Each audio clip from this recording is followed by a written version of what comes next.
appeal are heard on matter of exchange for working conditions and 80. Yes, Mr.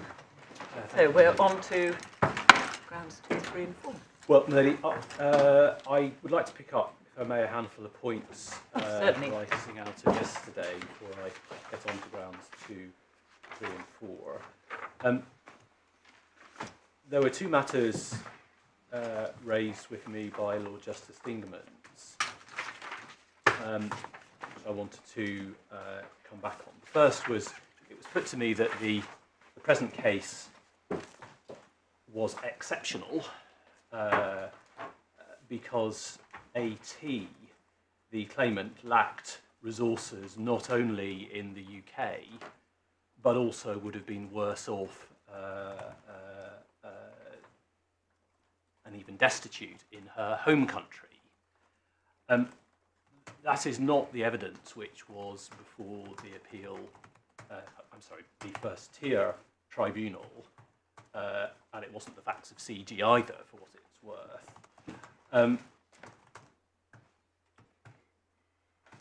The core bundle, and I won't ask you to turn it up, we'll see it a bit later, 154 to 160, it is the relevant section of the First-tier Tribunal ruling which records the evidence that was given and accepted. There was no evidence given, as I understand it, about social assistance benefits to which the claimant might be eligible in Romania, or indeed about the availability of family support in Romania. Are you taking us to the section headed resources in that judgment? Yes, and paragraph 51 to 59. From there through to 160. We'll see it in more detail a bit later on, but, right. but there's a, if one is looking for evidence as to how well off or not the respondent would have been in Romania, it's not to be found. There's a reference also, perhaps you could turn this up in the supplementary bundle, it's 156.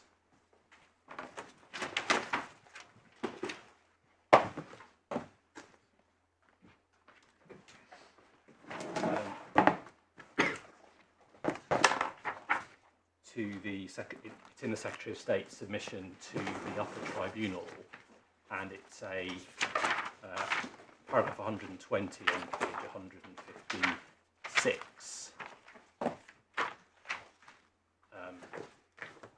Which records the extent of the evidence. To First-tier or Upper Tribunal? So this is the submission to the Upper Tribunal. It records some evidence that AT gave to the First-tier Tribunal,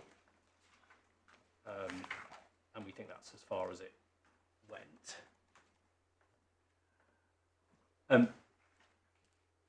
AT did raise, and one sees this in the First-tier Tribunal ruling, other potential obstacles to returning to Romania, including that she felt she would be at greater risk there. But there were no findings from the First-tier Tribunal that returning to Romania was impractical or still less would be dangerous.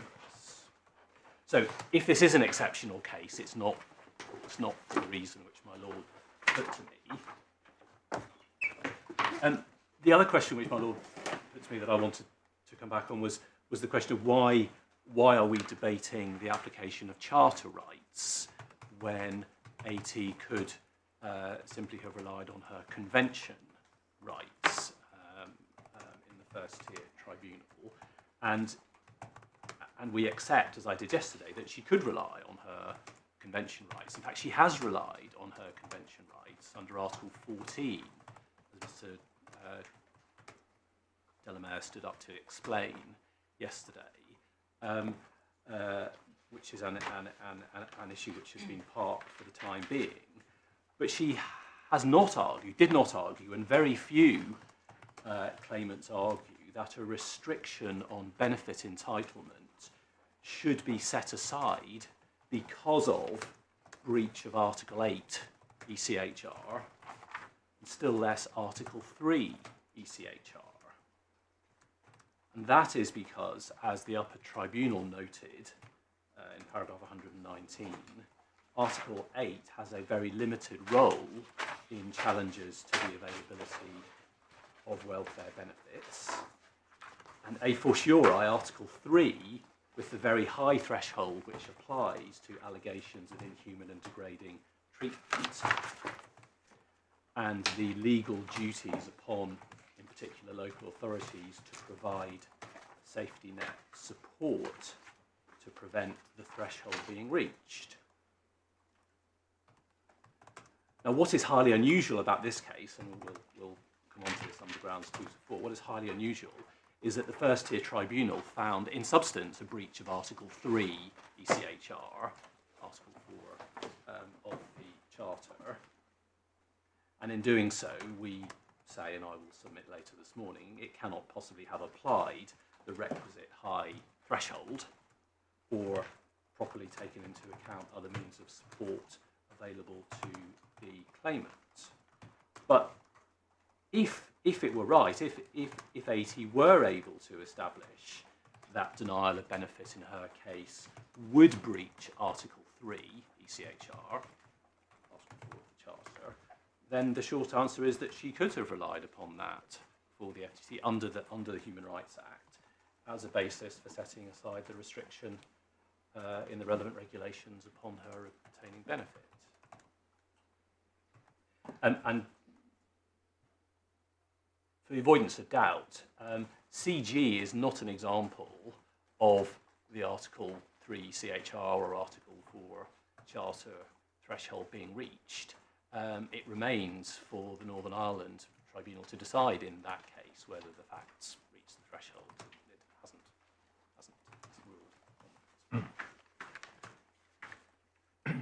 ruled. I mean, structurally, in the present case, it's relevant that Secretary of State's refusal was simply refusal. You're not entitled to UC. There's no view expressed by the Secretary of State as the consequential question was, if you are entitled to something, what that something is. So the decision which is taken so far is simply no UC, Yes. not the question which then went from the Northern Ireland Court. What are they entitled to? That was then remitted back to the Northern Ireland Tribunal and Northern Ireland Ministry to decide, or decision maker. Yes, I mean, subject to the point that the question that went up to the CJU didn't include the charter-based question which it answered, but yes, subject to that. On that, I mean, I know you raised it. I mean, I was just rereading CG overnight. What happened was that the President sent a request to the Northern Ireland Tribunal asking for confirmation as to whether they were raising the Charter, and the Tribunal confirmed that they were. So it was raised of their own motion in that sense, but it was a presidential request in accordance with the rules to see whether the Charter was being raised. So it was squarely before the court, in that sense. Well, in that sense, not one of the questions referred, but in that sense, I accept. The Lord Justice Green asked me yesterday to consider the implications in Article 13 of the withdrawal agreement of the reference to the right to reside. I think the point being, is this not the right to reside under Article 21 of the treaty? And I said the right to reside meant the same as a right to reside, and wasn't a reference to any particular right, but simply to the right that was being conferred by Article 13. One sees some support for that if you, I don't need to turn it up, but if you look back at the directive, the rights of residence conferred by the directive are in terms of you shall have the right to reside for 3 months in Article 6, or the right to reside for longer in Article 7. But if you go to the case law of the Court of Justice, for example, Dano, Paras 74, 78 and 83, the Court of Justice talks about a right to reside. being, or a right of residence being conferred by the provisions I've mentioned. So we say nothing to be implied from the use of the definite article. And finally, in terms of points from yesterday, my Lord Justice Green raised with me really a very important point for the case as to whether what was happening in CG, in substance, was interpreting and or applying Article 21. And one of my key submissions is that we are not in a situation deciding the claim for benefit was not the UK by the Secretary of State interpreting or applying Article 13. And given the significance to the case, and I think I did take it a little quickly yesterday, I just wanted to make sure that I had my points in order. So if I may just return to that. The short points, four points that I rely on. First of all... Can I tell you why I asked the question, just yes, so that it helps? It was just, I was struck, I think it's paragraph 93, and the dispositif in CG talks about the interpretation of the CDR, Article 24.1. So it puts the application of the Charter in terms of interpretation, but then in relation to Article 21, it doesn't use the word interpretation.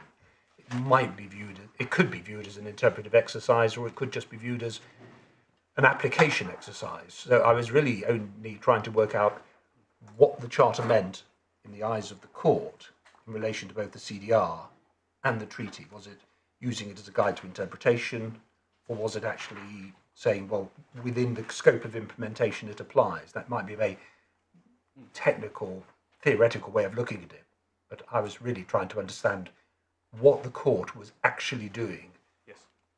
using the Charter, interpretation or application. That was behind the question.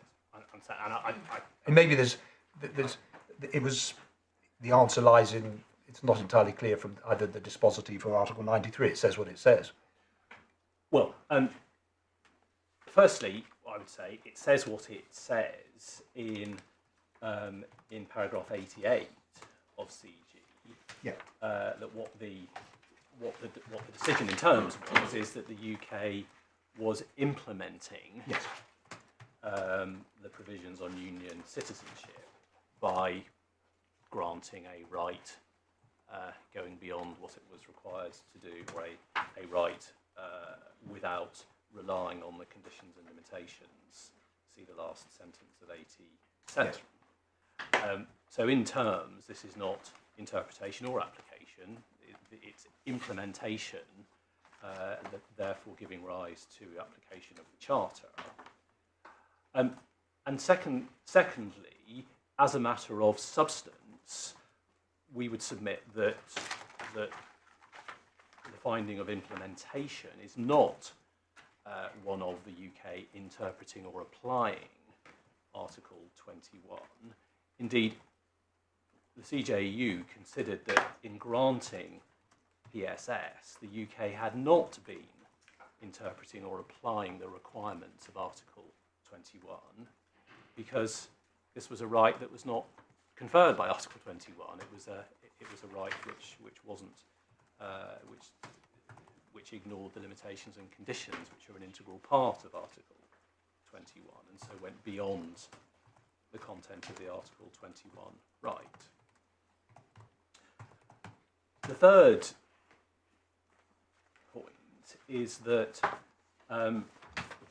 implementation for the purposes of CG, in 89 in particular, was of the citizenship provisions, which no longer apply and simply can't be read across to the post-withdrawal agreement world. It simply, we say, cannot be right that the UK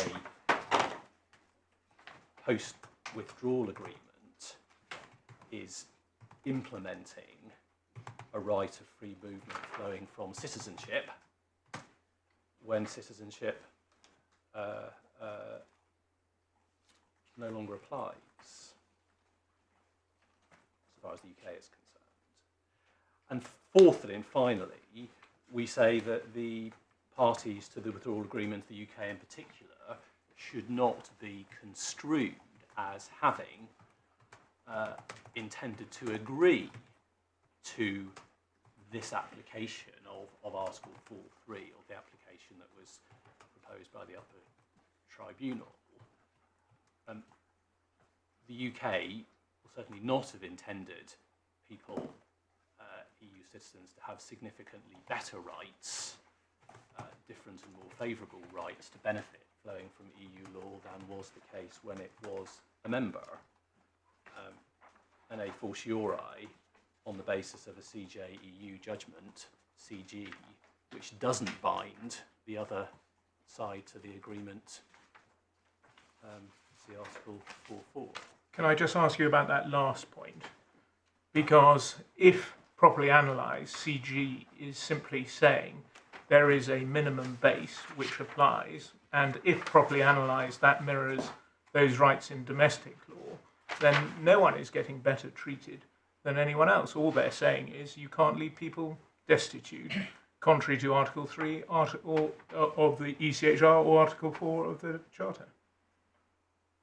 Well, my lord, it would of course be no business of the Court of Justice to rule that what the UK was or wasn't required to do as a matter of the convention. But so far as the Charter is concerned, CG does provide different and more favourable rights to benefit than previously. See Dano and see the line of cases that I took you to yesterday. Very clear position after Dano, Alamanovic, Mirga. No right to benefit when you aren't residing on the basis of the directive. No charter right to complain about it. And then post the end of the transition period, that has changed, at least for the UK,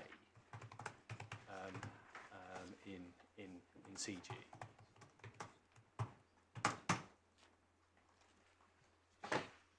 So that's why I say different and more favourable compared to the state of the CJ UK law prior to that.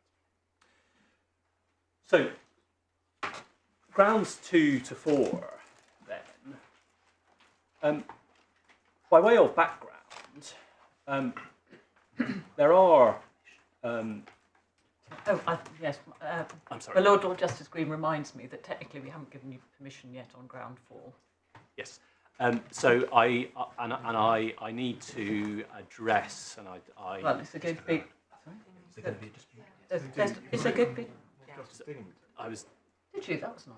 I said it would save everyone wasting time. Yeah, well, there we are. But that may have been optimistic. Yes. Well, that order seems to have escaped my notice, for which I apologise. So, but I've been asked to address the Upper Tribunal's reasons for refusing permission to appeal in my oral submissions, which I will do. well, I've read those. So. There are many hundreds of thousands of people living in the UK who do not have a right to claim mainstream welfare benefits. Some, like asylum seekers, have their own statutory support system, but many of them must, if needed, rely on support from, in particular, local authorities to prevent themselves from falling into destitution. And these will be people, for example, who have no leave, no right of residence in this country. Many of those who have limited leave, subject to no recourse to public funds. Some can apply to have the condition to be waived. Some can't. But the system operates as described in HC, that there is safety net support which can prevent destitution, and local authorities in particular have a legal duty to provide it where necessary to avoid a breach of convention rights. And that provision for local authority support takes priority over welfare benefits, firstly as a matter of legal analysis, because the local authority has a duty to provide support when read with the Human Rights Act, whereas the Secretary of State has no power to provide welfare benefits in the sort of circumstances that you are confronted with in the present case. But local authority support also takes priority, we say, as a matter of proximity and expertise. It is local authorities who have a network of experts on the ground. The DWP does not. It is local authorities who carry out individual assessments of children's needs, for example, under the Children Act, and there is a structure in place for that to be done, which the DWP does not have. A local authority also has a mandatory complaints procedure if it is failing to exercise its functions correctly, recourse to the local government ombudsman, as well as a possibility of judicial review reinforced by the Human Rights Act, which we say taken together, that is at least equally effective and may be more convenient than the social security appeal structure through which this case has emerged. More convenient, did you say? Yes. Maybe, Going to the Ombudsman rather than going to the Social Security Tribunal. I'm sorry, the system including mandatory complaints procedure, possibility of going to the Ombudsman, and the possibility of judicial review reinforced by the Human Rights Act, taken together as compared with the Social Security appeal system. I mean, the implication from my... I don't think you're familiar with how the complaints procedure and all they list up to including to judicial review against local authorities works in real life. Well, the division of responsibility, and I'm not... I mean, I understand your submission, which it's down to the local authorities, but it was just your last point about the convenience of complaints procedures. I thought was ambitious. Melody, I didn't mean anything in particular by convenient, as opposed to is it a better system? Is it a more accessible, a fairer system? So you think judicial review is more accessible than going to a tribunal? Melody, my submission was the combination of avenues of recourse: local authority complaints procedure, recourse to the Ombudsman, judicial review, if necessary, as compared with the Social Security appeal system. But, Milady, the division of responsibility, local authorities on the one hand, Secretary of State and Social Security structure on the other, is, as we know from HC, a matter for domestic law, and it has been provided for by Parliament. Parliament has enacted the statutes, the Children Act, the Care Act, the Localism Act, the statutes under which local authorities may and sometimes must provide safety net support. And Parliament has enacted the Human Rights Act to convert the discretion to provide support into a duty in certain circumstances. Now, the submissions in this case have focused on the Children Act, and that was also the Act primarily at issue in HC, but there are many other potential sources of local authority help.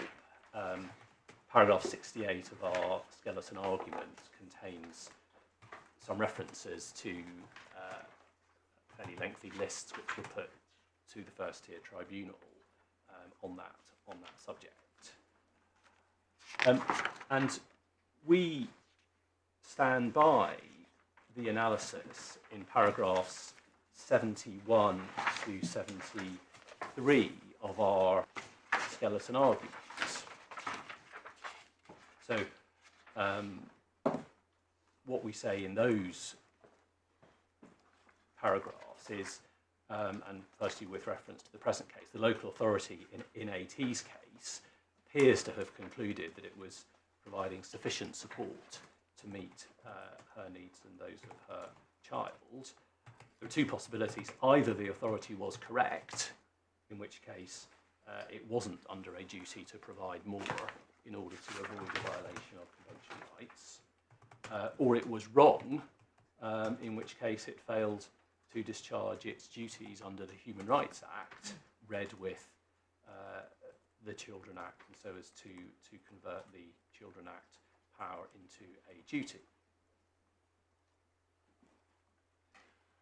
If the local authority lawfully concludes that the Section 17 threshold is not met or its ECHR obligations are not engaged, then no risk of breach of charter rights. But if it had unlawfully reached that conclusion, then AT's complaint lay against the local authority and not against the Secretary of State for Work and Pensions. And that's not, I can't recall precisely the term of criticism, a false syllogism or something, which Mr. Delamere came up with to criticise that analysis. That is a correct analysis, and it is the analysis that follows the scheme that has been put in place by Parliament. And I hear what my lady says about the reality on the ground, and some local authority complaint procedures don't work as they might, and some authorities are better than others at performing their duties. I accept that, of course. I was just going back to the First-tier Tribunal because I wasn't, just to remind myself of how the Section 17 evidence was. I mean, was for example the local authority assessment in the bundle? There wasn't. What I'm concerned is this doesn't feel from a first read of the FTT and the Upper Tribunal as though there was a really detailed analysis of the position of local authorities and the reality, or not, of Section 17, what the assessment said, whether that. I mean, I just don't know. If I can assist, I believe the evidence was confined to evidence as to the support that had in fact been received from the local authority, which consisted of a one-off payment of £40 and some free toys. Well, I mean, that's back to nappies and toys. You know, yeah, that was the evidence. There was a request.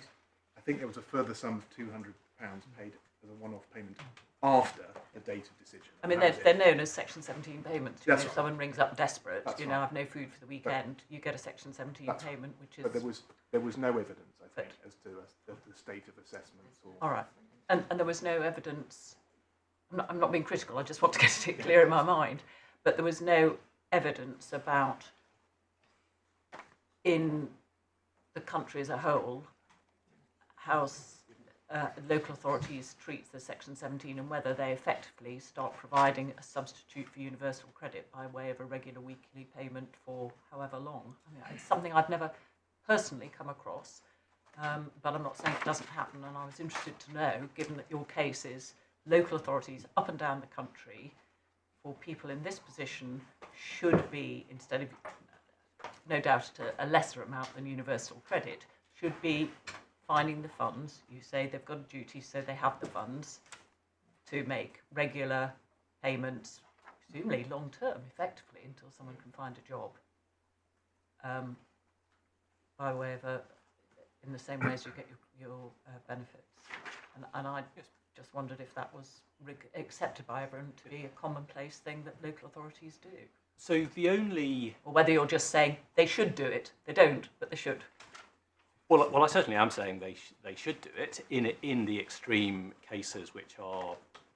Well, I think you're saying it's not that extreme, aren't you? Isn't one of your objections is there's a lot of these around, and if you have to follow this, the Upper Tribunal, it's going to happen a lot. Well, no, I'm not saying that there are a lot of extreme cases. What I am saying is that the burden of individual assessment to identify the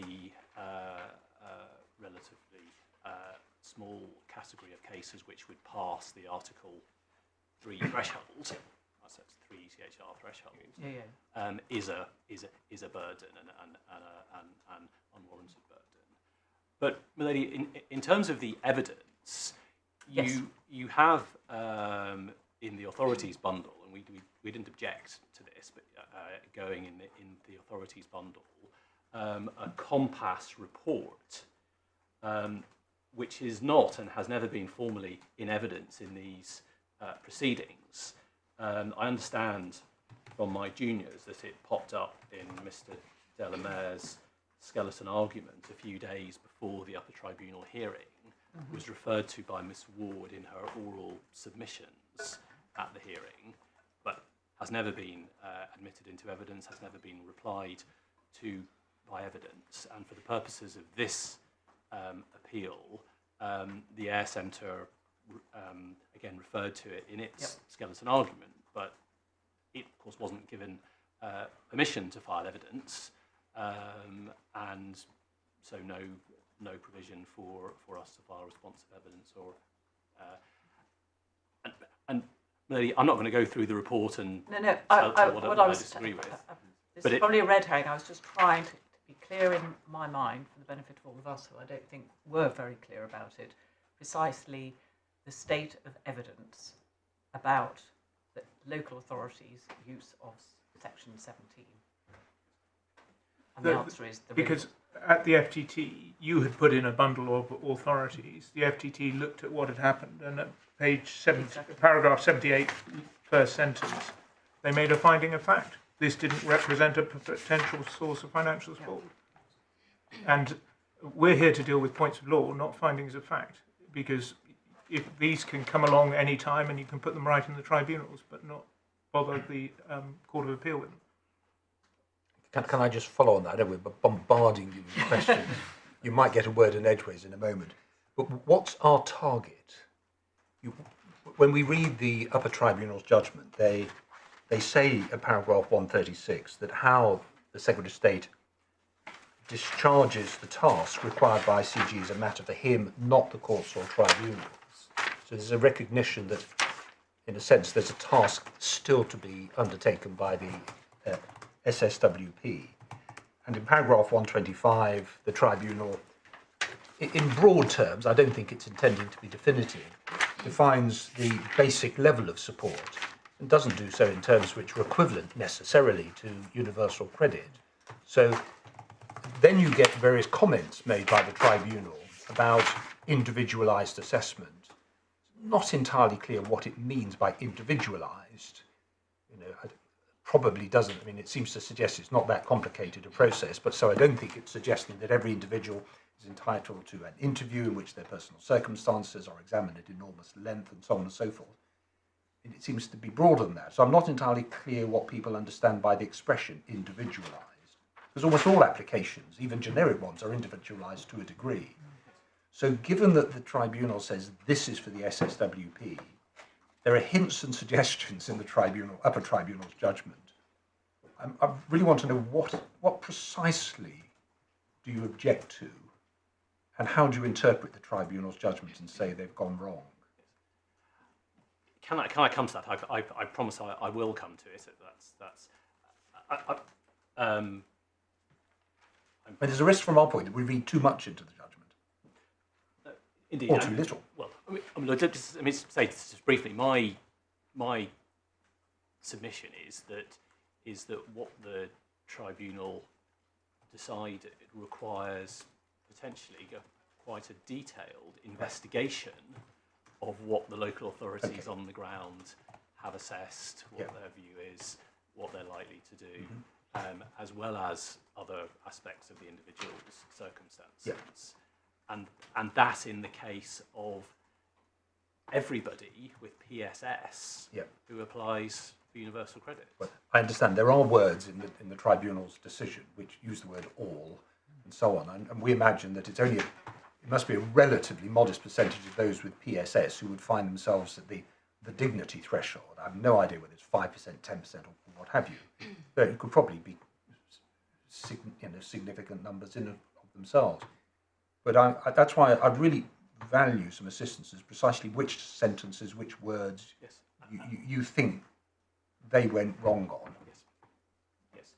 And I will come to that in more detail. But in terms of 5%, 10%, That's fingering out. I have no idea what the numbers are. no, well, but one can look back over the more than 20 years since the Human Rights Act came into force and ask, well, how many cases have there been where an individual has said that has been able to establish that refusal of benefit reaches the Article 3 threshold? Yeah. Might be, perhaps I don't know all the cases, but it's a tiny number. So I would be. We don't know whether it's a big problem or a small problem that we're grappling with. Or maybe it's not really for us to get. We're just interpreting what the law is. Well, when I come Leave it to the threshold point and how what is the threshold that should be set in this type of case, I will be submitting that it must be a very small problem. Yet what the Upper Tribunal has decided ought to be put in place to address that very small problem is, to use one word, disproportionate. So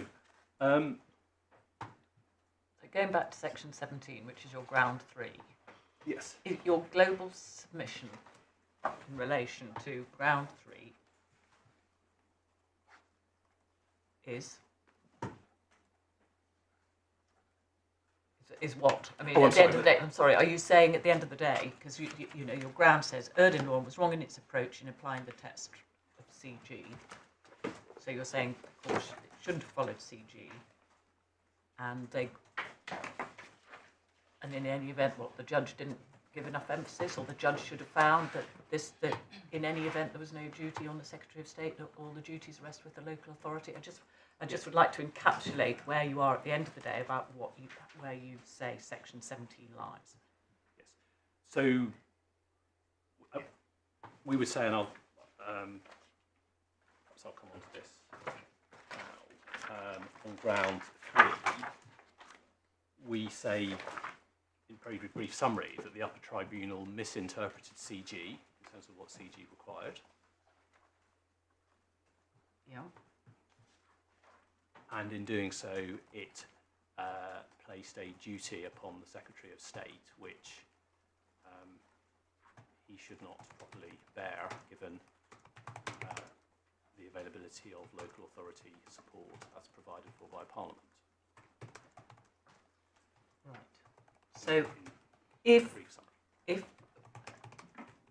we were against you on ground 1, and if the Charter applied, your case on behalf of the government is that this Secretary of State is that in any event, if the Charter applied, the duty rests not on the Secretary of State but on local authorities under Section 17. Section 17 in this case. Sorry. Rests on local authorities and where there are children. Section 17. Yes. And that we have say, I summed that up right? Yes. In brief summary, yes. A slightly brutal summary, but I mean, I just want to get to the heart of the Secretary of State's global submission about this. Absolutely. It is a very important part of my submission on ground 3 in particular, that there is a system in place which has been in place since the Human Rights Act to prevent an individual from falling into a state of degradation that passes the Article 3 threshold. And that system ultimately involves a duty on local authorities. Thank you.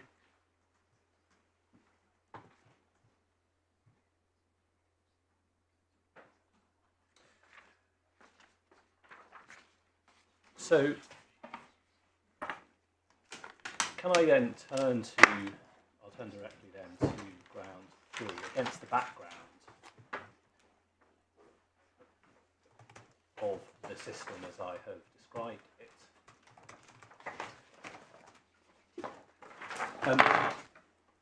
One needs to go to CG, please, at paragraph 92.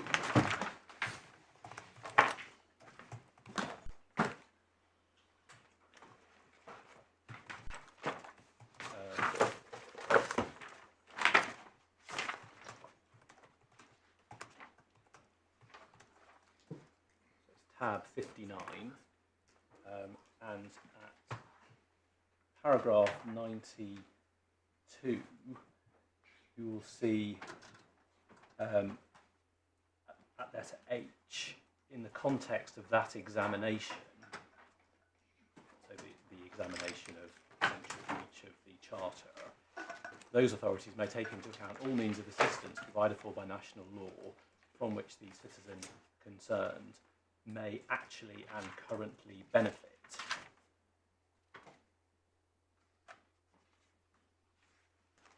So paragraph 92. 92, so it's at the bottom of the page. And then if you go over the page, top of the page, it's the same words in a different order. May benefit actually and currently. Ascertain whether CG and her children may benefit actually and currently from the assistance. And then in the dispositif, the final words of the dispositif at letter E, I'm sorry, not the dispositif, the end of paragraph 93, are actually entitled to benefit, which is repeated in the dispositif. Now we say those slightly different phrases are to be read together and essentially mean the same thing, which is that the claimant must be entitled to benefit as opposed to being currently in receipt of benefits. And you may be entitled to something which you haven't yet received,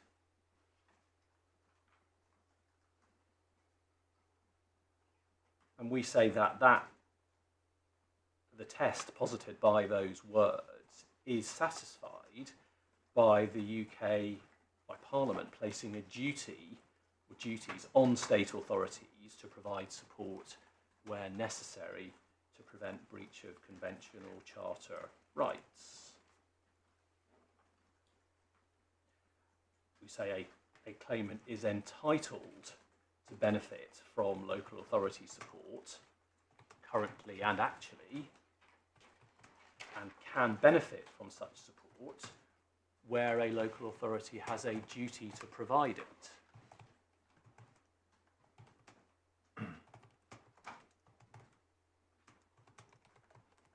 There's nothing inconsistent in that with the other language versions, all of which seem to equally refer to support to which a claimant can benefit, or from which a claimant can benefit.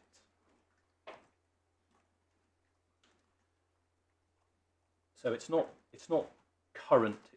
I'm sorry, it's not actual and current receipt, as my learned friend Mr. Dingemans submits at paragraph 61 of his skeleton argument.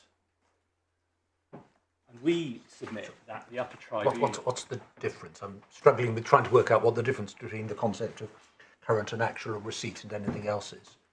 Well, current and actual receipt, you're actually getting Yeah. support from the local authority, as opposed to the local authority has a duty to provide you with the support, even if it hasn't actually given it to you yet. So you may have an entitlement to support from the local authority, Yes. which it hasn't yet Yeah. recognised, or which is still in the pipeline. You don't actually have to be getting it to satisfy the. I'm obviously missing the point, because I see that sounds to me as if it's in favour of Mr. Delamere. And I suspect that he will disagree, and you'll say it's not in his favour. I mean, if you have an entitlement, if I've got an entitlement of 100 quid and I'm getting 50, so my dignity entitlement, Article 3 entitlement, whatever you call it, then I'm entitled to another 50. If I've got nothing, then I'm entitled to 100. Is that right? Yes, but as But one way or another, the claimant must have an entitlement to the minimum required to comply with the Charter/Convention. Yes. So if the position is that the claimant with child requires a certain sum, called £100, to avoid crossing the Article 3 CHR threshold, then the local authority assessing the family, applying the Children Act, in conjunction with the Human Rights Act, will have a duty to provide that sum, and the claimant will be entitled to that sum from the local authority. What the Court of Justice isn't saying, and what doesn't have to happen, is that you can only take account of the local authority's duty to provide the support if it is at the time of the assessment actually paying it, if the claimant is currently in receipt of it. Well, you accept, therefore, it goes broader than that. So if you're not getting anything, but you're entitled to it, then you get your 100 quid. And the right isn't triggered just because you're getting a figure, a sum of money. That's why I said, I'm not certain there will be a dispute about that. Let's see. But that's helpful, I understand it. But we say, and the references are in our skeleton argument at paragraph 67, and you asked me about the particular words that the Upper Tribunal use. Yeah. We've set them out in paragraph 67, how it interpreted the words I've shown you from CG. It would, at the top of page 21 of the skeleton, paragraph 92,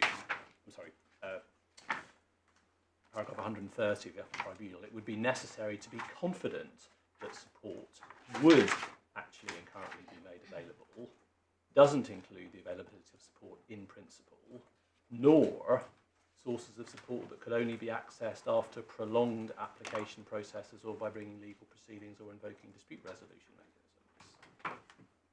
What matters is whether such support will actually be provided.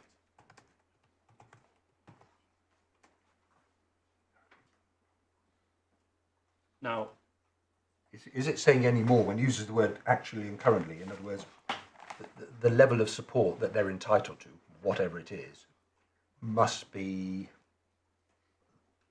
made available. I see what you're attaching your criticism to, and maybe it's just vague words. so yes, the support must be available, but if there's a human rights duty to provide it, then, Yes. then it should and ultimately will be Yes. available. Does that deal with the point in the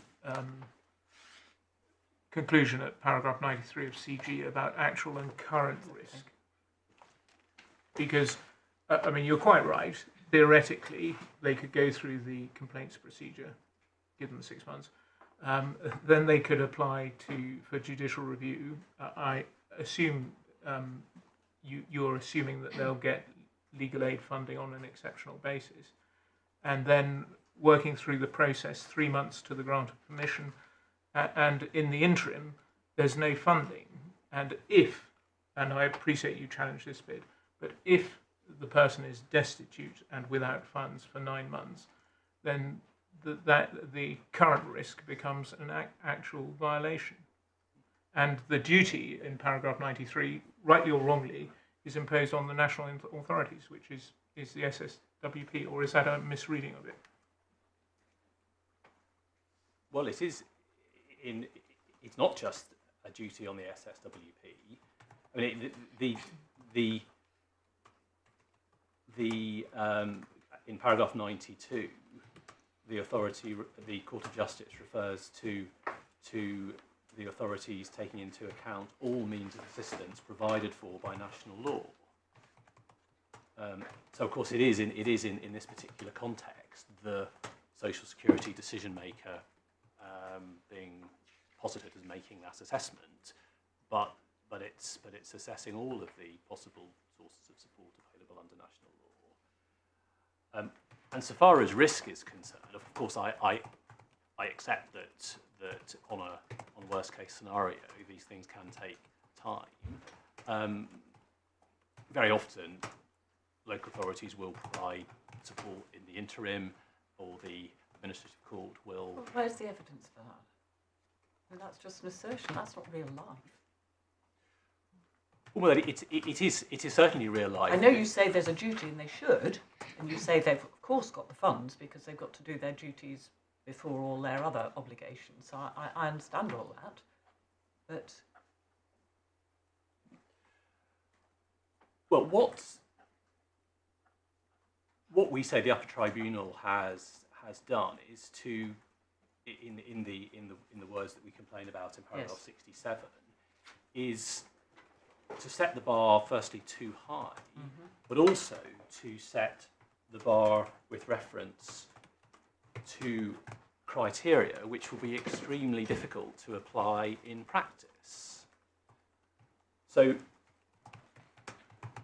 how can the decision maker be sure that the local authority will discharge its duty without the necessity for a complaints procedure to be invoked, or that the application procedure is not unduly long? That will vary from case to case, authority to authority. What one can be certain about, and the social security system does require certainty, what one can be certain about is that there is a system in place to ensure that duties are fulfilled. Do you accept the duties imposed on the member state as a whole? Yes. And that it's to ensure immediate protection where needed?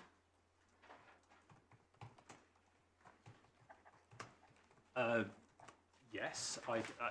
If the duty is to avoid breach of the Charter right, if that is, yes, that duty will be. Yes.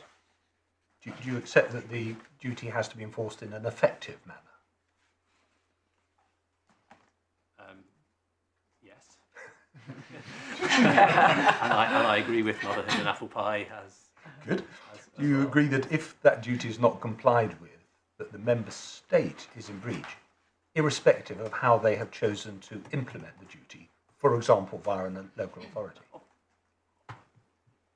Of course, my lord. Of course. It is up to each member state to decide how to distribute responsibility for performing the duty, but ultimately the bottom line is the duty must be performed.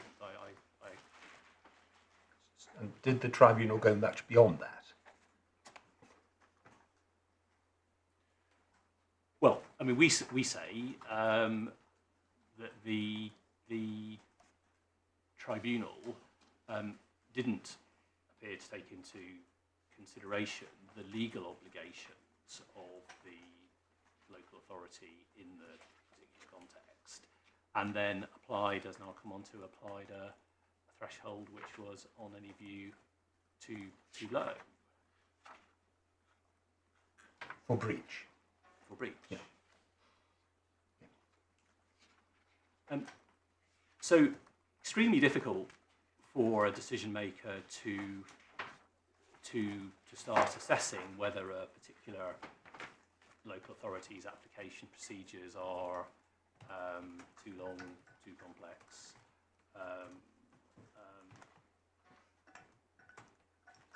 whether the complaints mechanism works sufficiently quickly or not. But there's also a timing issue here, an important timing issue. These are individuals who face very often an immediate crisis. And local authority support, and my lady gave an example a few moments ago of Section 17 support being provided on an emergency basis.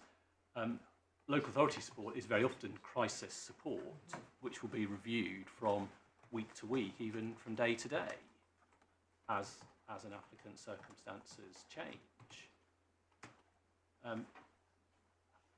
Now, to try to recreate or substitute for or whatever that system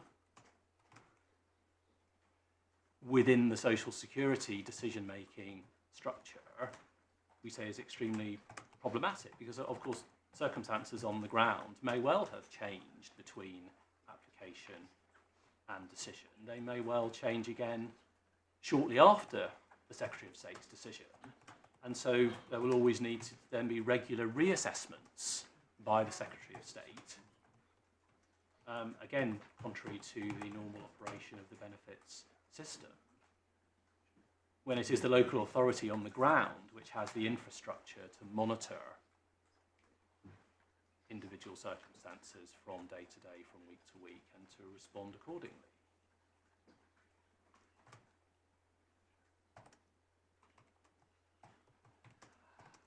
And there's also a more sort of technical legal objection to the Upper Tribunal's solution here, which is that the current system only works really at all because there is clarity about the availability of benefits from the Secretary of State. An individual can go to a local authority and say, I am destitute, or I'm about to be destitute because I don't have a benefit entitlement. And the local authority can take that into account and then respond accordingly.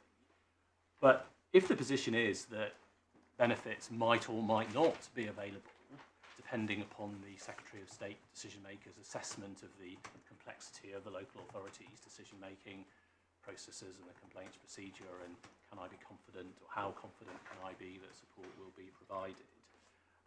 If the position is that benefit may or may not be available, then the local authority may well take the view that it has no duty in the circumstances to avert breach of convention rights, because that's someone else is going to do that. Just coming back to the tribunal's clear statement that this is a matter for the SSWP, wouldn't the SSWP simply issue a direction to the local authorities that henceforward the duty to meet whatever the payment is for them and will not be dealt with by central government? Wouldn't that make, if it's a matter for the government to decide how it sets up a system to comply, why would the government do anything more than simply say to local authorities, it's for you chaps, not for us? What's so difficult about that? And this is the internal allocation of the ways of complying with the duty.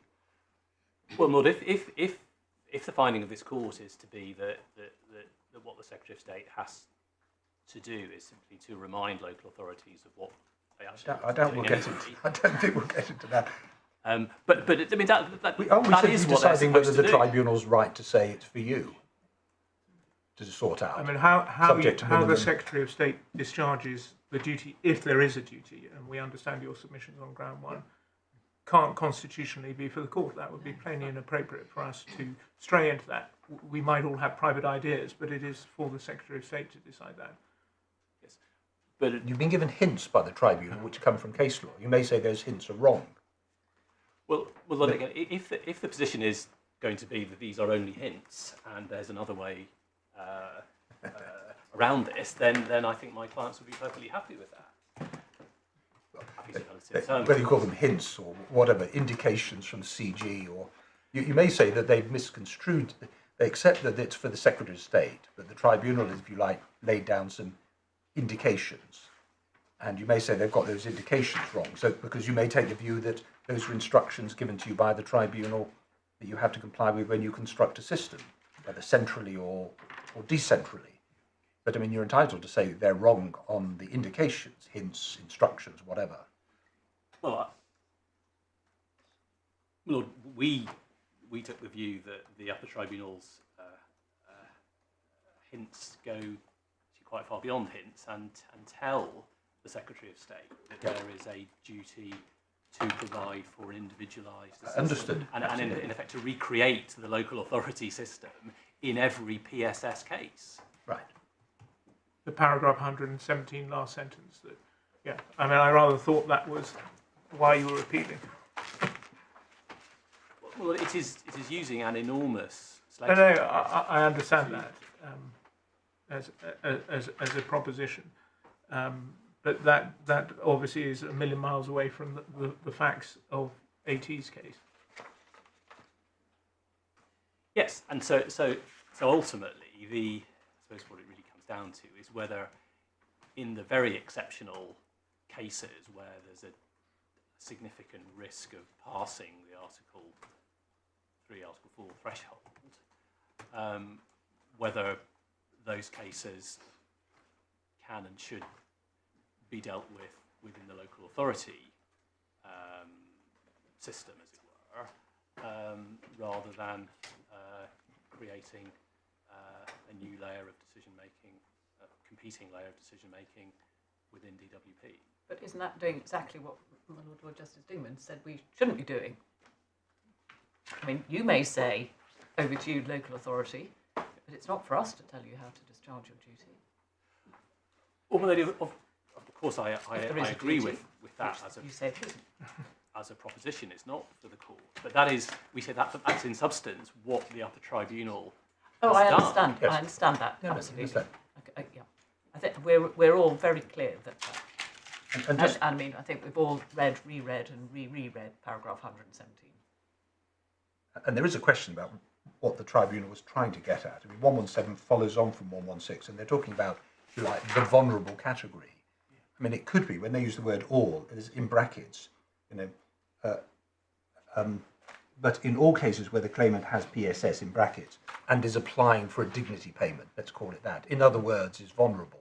So you're talking about only that tiny slice of the PSS category that would fall into this type of case. So we're not talking, maybe said they're not suggesting that you have to apply some universal system for every PSS person who's got PSS. I mean, it may be read contextually. That's not quite, your fear is not justified by what they're really trying to get at. Well, my Lord, I hope that's the case, and I think this brings me neatly on to individualised assessment, which Yeah. is round 2, Yeah. and what's really happening in paragraphs 116 and 117. I mean, if that's right, what I just said, and I'm not saying it is or it isn't, that takes some of the sting out of your criticism of individualised assessment. Yes, it does, and I'm keen not to be engaging in a semantic debate as to what assessment means. Yeah. Let me take it in stages. If you start, as I urge the court to start, from the system as I've described it, put in place by Parliament, then what the Secretary of State, all that the Secretary of State needs to be satisfied of is that there is a power, usually in a local authority, but may exception be somewhere else, a power to provide funding which will become a human rights duty in appropriate circumstances. And there is no need for any further individualised assessment beyond that. Is this a case? Are these cases where there is local authority support potentially available, which must be available in appropriate circumstances? And one can do that in effect without looking at any of the individual circumstances beyond very basic matters, such as whether somebody has children, in which case it's Children Act, whether they have physical or mental health needs, in which case it's Care Act, or that sort of thing. And we say that characterisation, that submission as to how the system should work, is consistent both with domestic case law, like HC and like Mirga, and also with the case law of the Court of Justice, which is, certainly until CG was set fair against individualised assessment, save in very limited circumstances. So that's our first point under ground 2, that it's... In practical terms, what do you understand by, from your client's perspective, what is the risk of an individualised assessment? Is that you get a staggeringly large number of people who make applications for a payment, and then you have to undertake some quite complicated individualised assessment of each and every one of them. Is that what you're concerned about? As opposed to maybe a system in which you have a series of guidance as to who's likely to be vulnerable, who's therefore within and who's without, which you would describe as non-individualised. What do you understand by individualised? Yes, so there is, and certainly if one goes as far as parties on the other side of the court would invite you to go, we are very concerned about individualised assessment, both as a process, interviews, gathering of very detailed information, contacting local authorities, assessing what's going on the ground, and that's both a problem in terms of the number of cases, the resources necessary to do it, but also it is simply not, and I appreciate the Upper Tribunal highlighted certain exceptions, but it's simply not what the benefit system does on any significant scale. The benefit system works on a rule-based system, which doesn't generally involve interviews and that sort of investigation. The other potential difficulty, my lord, is the sorts of criteria which the decision maker would have to apply. Are we really going to be assessing the quality of an individual local authority's decision-making processes and say, well, we can be confident that this claimant will get their Section 17 support because this local authority has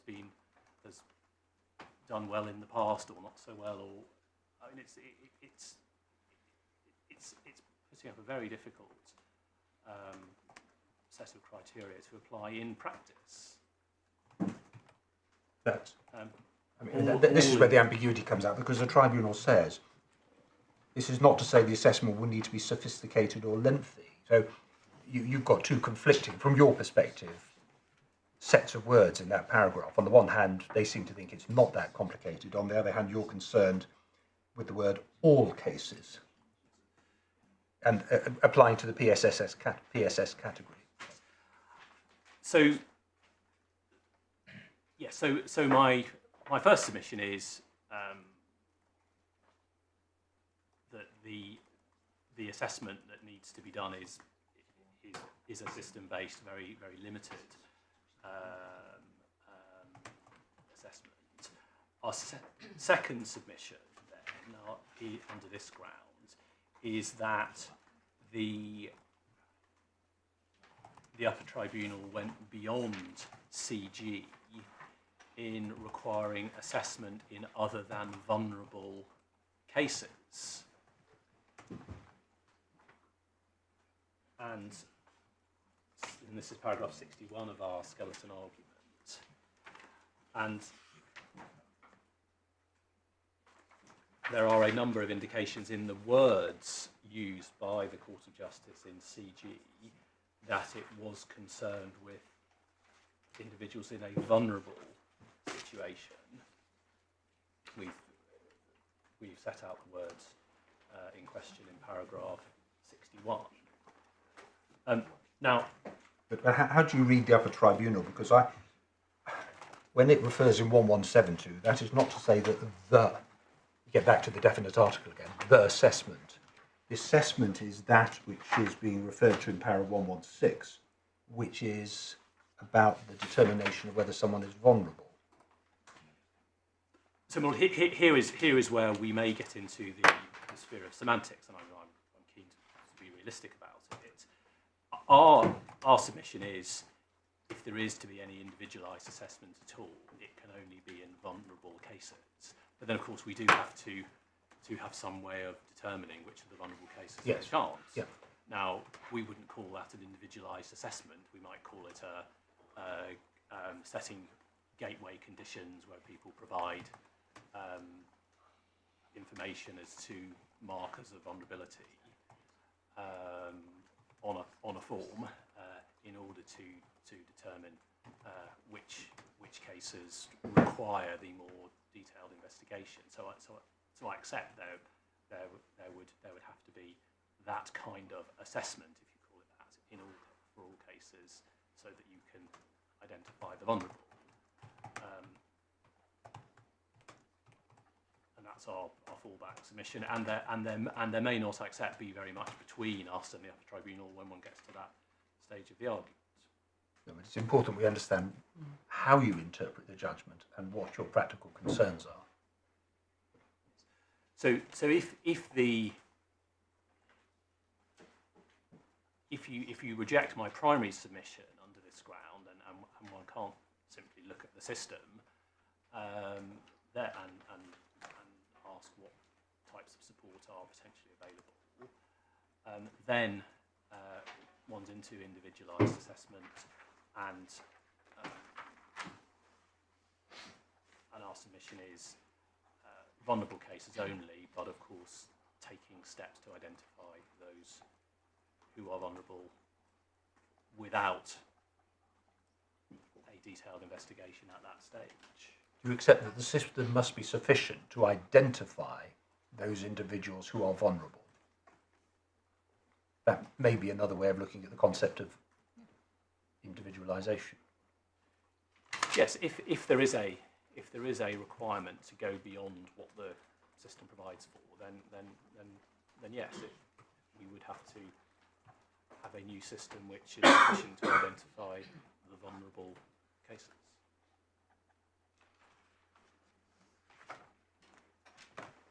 That's very helpful, thank you. So I think I'm on then the final ground on the threshold issue.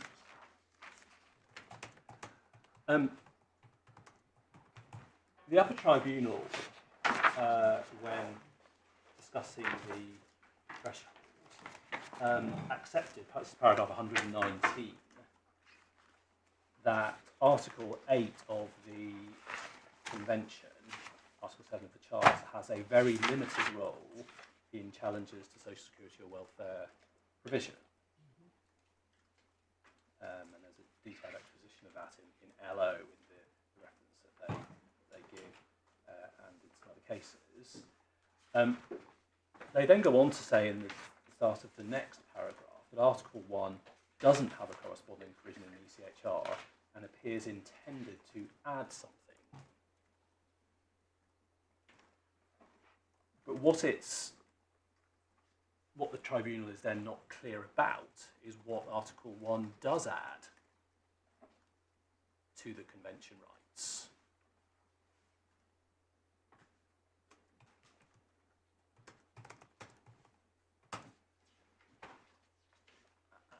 We say that the true position on the case law, which we'll come to in a moment, is that Article 1 doesn't add to the Article 3 ECHR Article 4 inhuman charter, inhuman and degrading treatment threshold.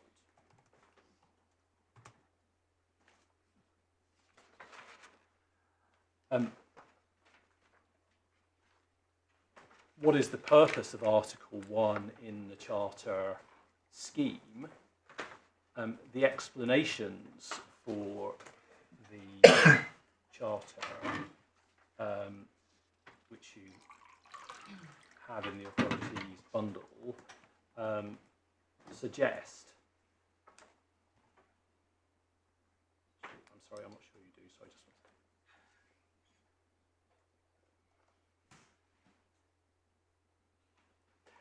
want to. They're recorded in tab 65 in the page 2, bundle 3, tab 65, page 2049.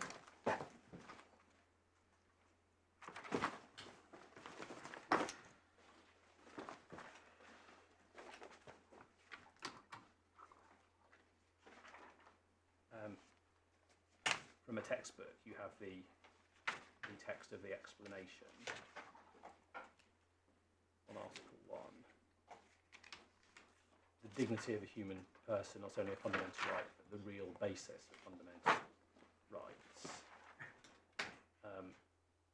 And in the second paragraph, it results that none of the rights laid down in this Charter may be used to harm the dignity of another person, and that the dignity of a human person is part of the substance of the rights laid down in this Charter. It must therefore be respected even where a right is restricted. Now, the point that Article 1 forms part of the substance of the other rights in the Convention is consistent with the way in which the Court of Justice has applied Article 1 in our submission. One doesn't find cases where Article 1 is given freestanding effect, but one sees it cited in conjunction with other provisions of the Charter or of secondary legislation, not as an independent ground of challenge. I'm just looking at it in the whole, does it? And it says two things in that paragraph. None of the rights laid down in the Charter may be used to harm the dignity of another person, and the dignity of the human person is part of the substance of the rights laid down in this Charter. It must therefore be respected even where a right is restricted. So is that another Charter right is restricted? Article 1 expands it? That seems to be what's being suggested. So if you're restricting the right to respect for private life in some way, you can only do it in a way which respects human dignity. But it's the same. My point is that Article 1 comes in through another substantive provision that we are well familiar with.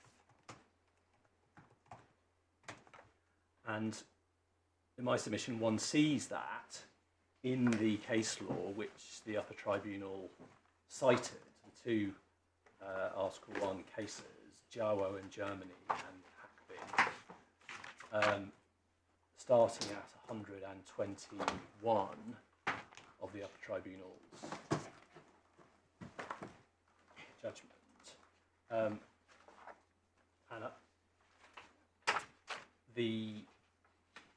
These cases in our submission make clear that the threshold for breach of Article 1 in the context of a claimant's living conditions is equivalent to the threshold for inhuman and degrading treatment under Article 4 of the Charter, Article 3 of the Convention.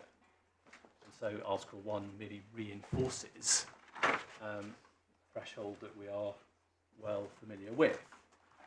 I don't need to go to the two cases because the Tribunal sets out the relevant text from both of them, but I would just ask the Tribunal to note in the extract from Jawo, in paragraph 121 of the Upper Tribunal's judgment, the reference to the particularly high level of severity, extreme material poverty does not allow him to meet his most basic needs, such as food, personal hygiene and a place to live, and which undermines physical or mental health or puts him in a state of degradation incompatible with human dignity.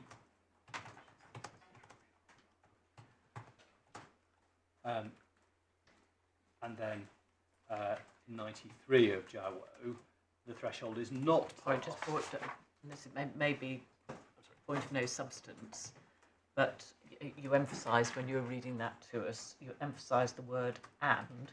Are you suggesting that's a separate criteria, or is it that you accept that inevitably, if you are not having your basic needs met, that you are inevitably going to have your physical and mental health undermined?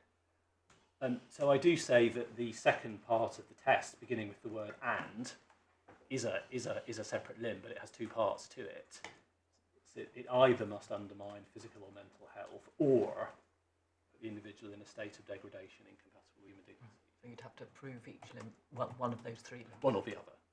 Well, so you've got to prove the first one and one Yes, or other. yes.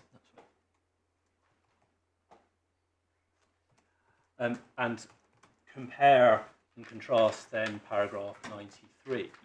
The threshold cannot cover situations characterised even by a high degree of insecurity or significant degradation, not amounting to extreme material poverty, etc. And then in Hackbin, you see in paragraph 124 of the Upper Tribunal's judgment the repeated reference to not allowing the person to meet his or her most basic needs, such as place to live, food, clothing, and personal hygiene, and the rest of the test. And in the ruling in Hackbin at the top of the next page of the Upper Tribunal's judgment,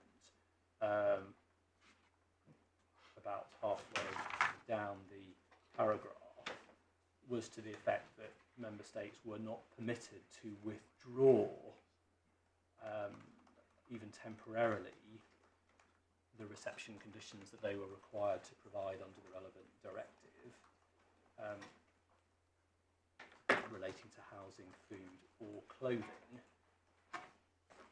as far as it would have the effect of depriving the applicant of the possibility of meeting his or her most basic needs. And in that case, the claimant had all of the reception provision withdrawn following an incident at his accommodation. He'd been sleeping rough and only had access to emergency medical care. So really extreme acts in that case. Now we say that AT cannot possibly have satisfied that test properly applied. And if one goes to the First-tier Tribunal's ruling in the core bundle at page 159, first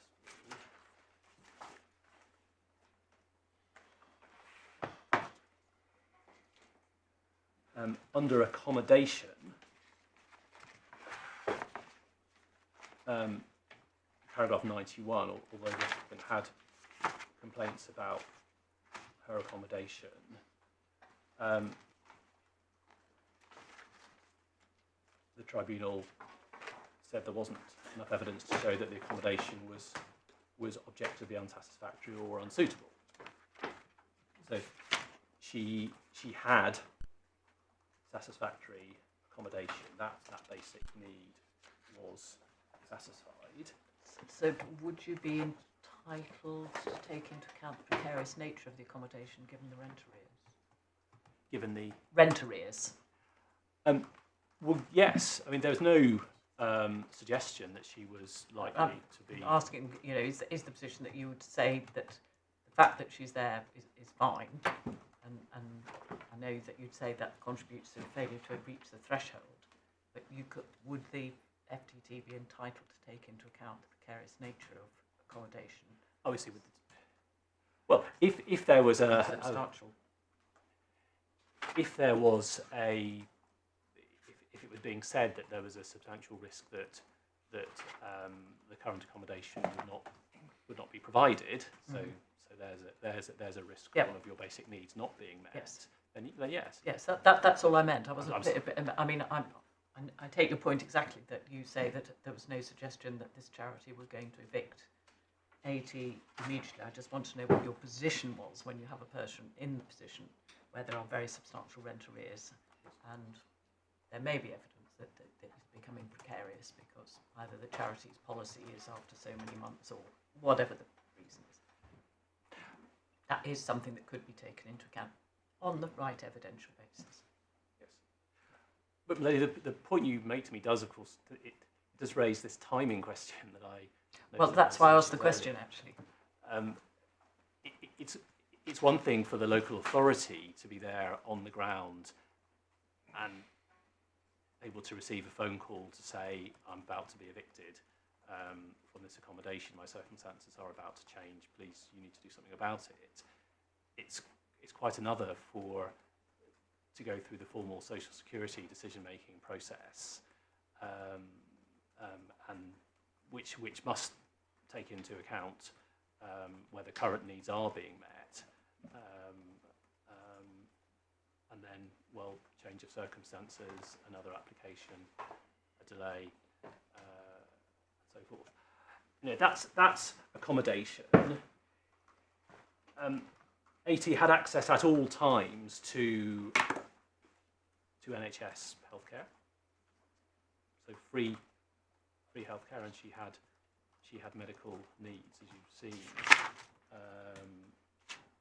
from the FTT's ruling. She was, as we see from paragraph 51 of the FTT's ruling on 155, in February, she told the tribunal she had about £200 in her bank account, which was child benefit which had continued to be paid to her while she was in Romania. And she was then continuing to receive child benefit, paragraph 55, £84.20 each 4 weeks.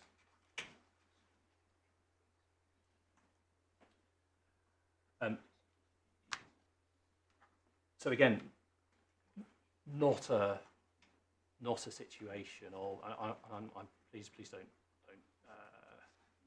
misinterpret what I'm saying. It's not a comfortable situation, but not a destitution, inhuman and degrading treatment situation. She was able to buy food, having at least some financial resources, and all that the tribunal said about that is in paragraph 94, page 160.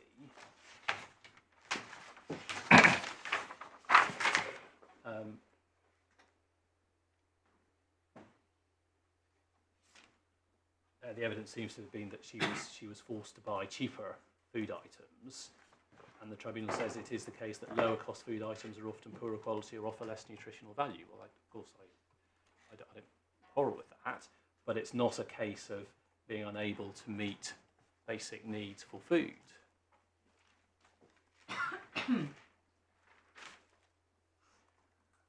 And she did also have access to charitable support by way of food banks, for example.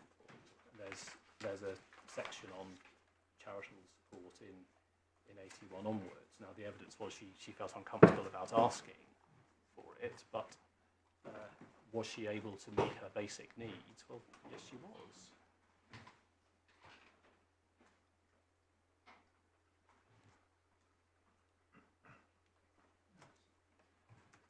So our submission is this case didn't come anywhere near the Article 3, Article 4 threshold that you see from the cases, reinforced by Article 1 if necessary. And although the tribunal said that it had regard to the high threshold in Hackbin, it certainly doesn't apply the test systematically, doesn't ask about doesn't make specific findings about ability to meet the basic needs referred to in the case law, but reaches a compendious conclusion.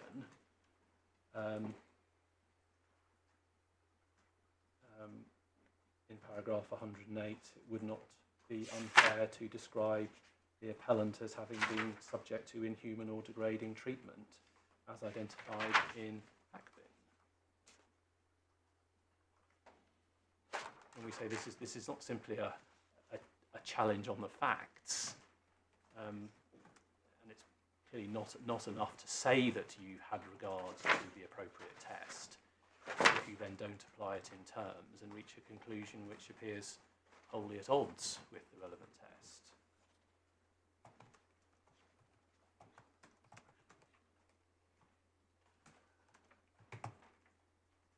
And insofar as What can you describe a situation which would fall within the category of protection under Article 1, the dignity level?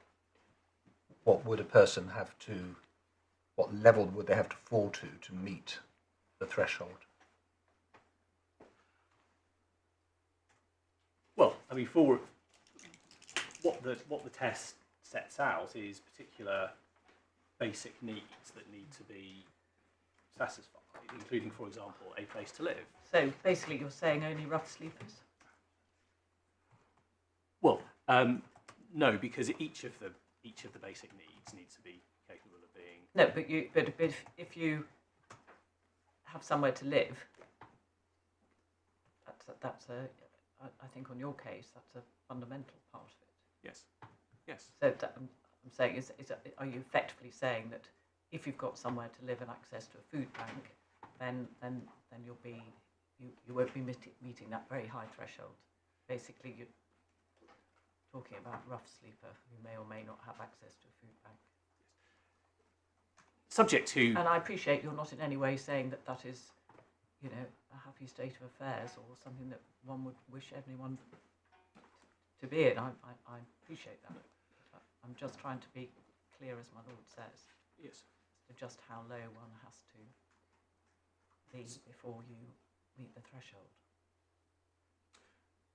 So I accept that there could be cases where the place to live is so objectively unsuitable, unsatisfactory, that it's unreasonable to expect the individual to stay there. I'm not trying to lay down any rules, but I can't simply say that having a place to live, no matter what the quality of it, will be sufficient. But the starting point is, yes, it's a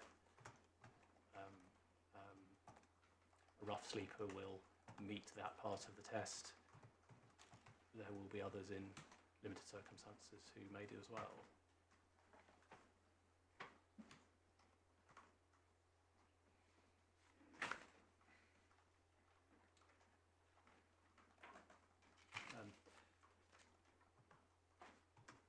So when one focuses on the basic needs, accommodation, food, hygiene, healthcare, 80 was able to satisfy those needs, and the First-tier Tribunal didn't apply the test systematically or indeed at all, it seems to us, in reaching the conclusion as it did. So far as I haven't yet addressed my Lord Justice Dingemans' request to address the Upper Tribunal's reasons for refusing permission. So we do say that there is a dispute of law with the Upper Tribunal, in the sense that we know that it says that Article 1 adds something, but as I submitted before, we don't know what it added, and there doesn't appear to be a recognition that one is dealing with the Article 3 CHR Article 4 Charter test, and that is it. And it is very important. I mean, this is the lead case. One it is very important to be clear about what, if anything, Article 1 adds to Article 3/Article 4. That's a critical underpinning of your argument that it doesn't have freestanding scope. It is only attached to other rights within the Charter. Yes, well, I mean, even if technically I'm wrong about that, what it doesn't do is to set, looking at the case law, is to set a lower threshold than Article 3 or Article 4. Article 3 ECHR, Article 4 Charter does. But we say the right way to look at it is it simply informs the content of Article 4 of the Charter, and therefore the Court of Justice in Jawa and Akbin comes up with the standard Article 4 test.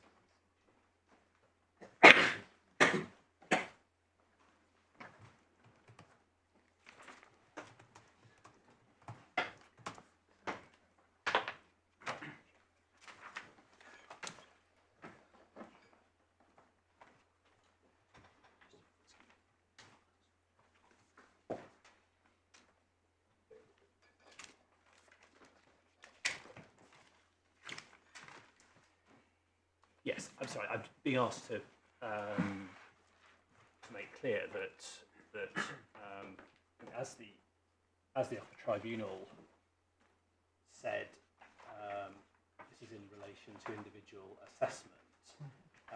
As the Upper Tribunal pointed out in paragraph 137 and 138, there are circumstances in which the benefit system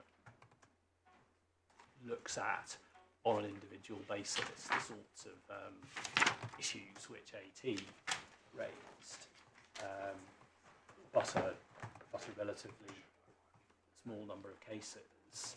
And of course, there are in a different contexts within the benefit system and with disability benefits and so forth. There is, of course, individual assessment as to whether people meet the relevant thresholds.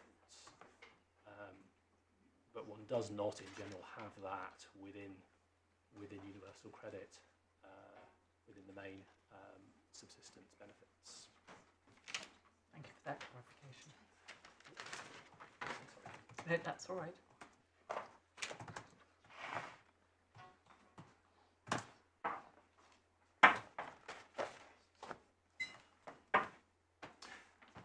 Those are my submissions.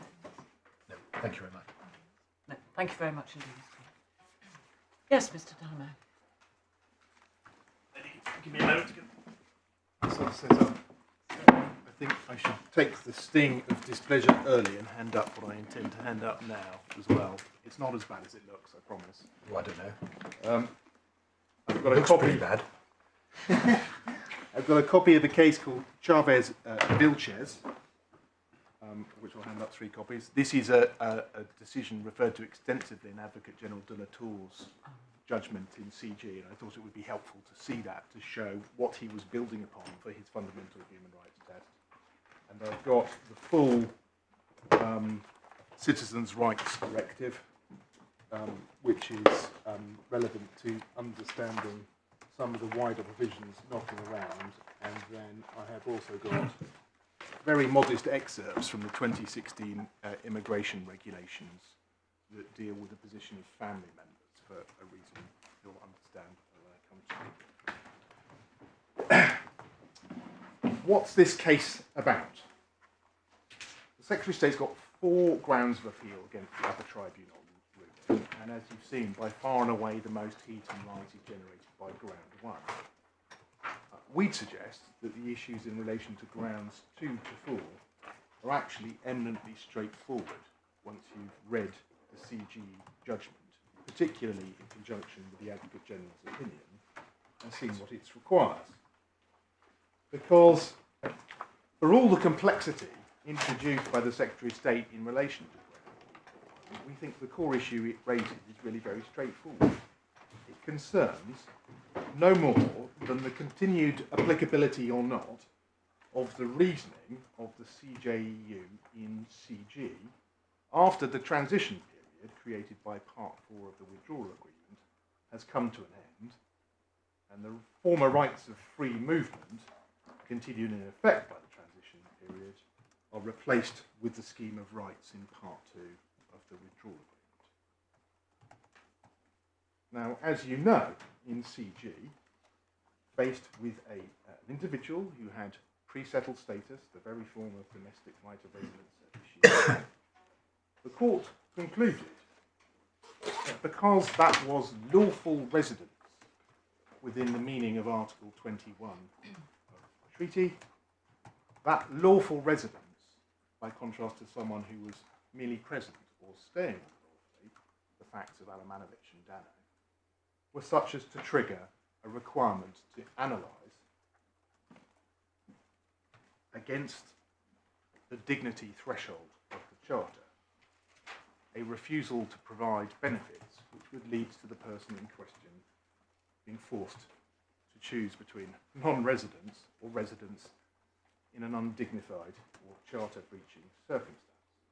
And it was for that reason that the court qualified what was the major theme of the case. The major theme of the case was that the court overruled, in the tacit way it did, the earlier line of case law, Martinez Sala, Grizzlechek, Troiani, which my Lord Justice Dingemans well remembers from the Fratilla litigation, and which had been relied upon in order to say the relevant discrimination rule was that found in Article 18, rather than the heavily hedged discrimination rule found in Article 24 of the CRD. CG was therefore a major victory for the Secretary of State of Work and Pensions, and this court's decision, the majority decision, was overturned, and the wisdom of Lord Justice Dingemans was confirmed. But that major victory brought with it the sting in the tail that was the CG rider. If you like, it contained a humanity clause, or a dignity clause.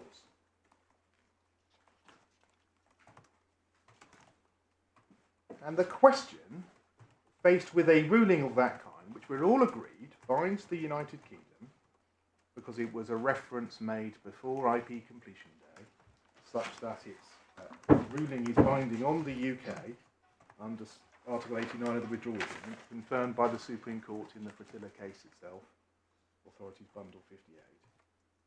The question is whether the analysis in that case continues to apply under the Withdrawal Agreement. So the question in ground one in this case really poses this question for an individual in a similar, or indeed we would say worse situation than CG. Does the reasoning in CG continue to apply under Part 2 of the Withdrawal Agreement?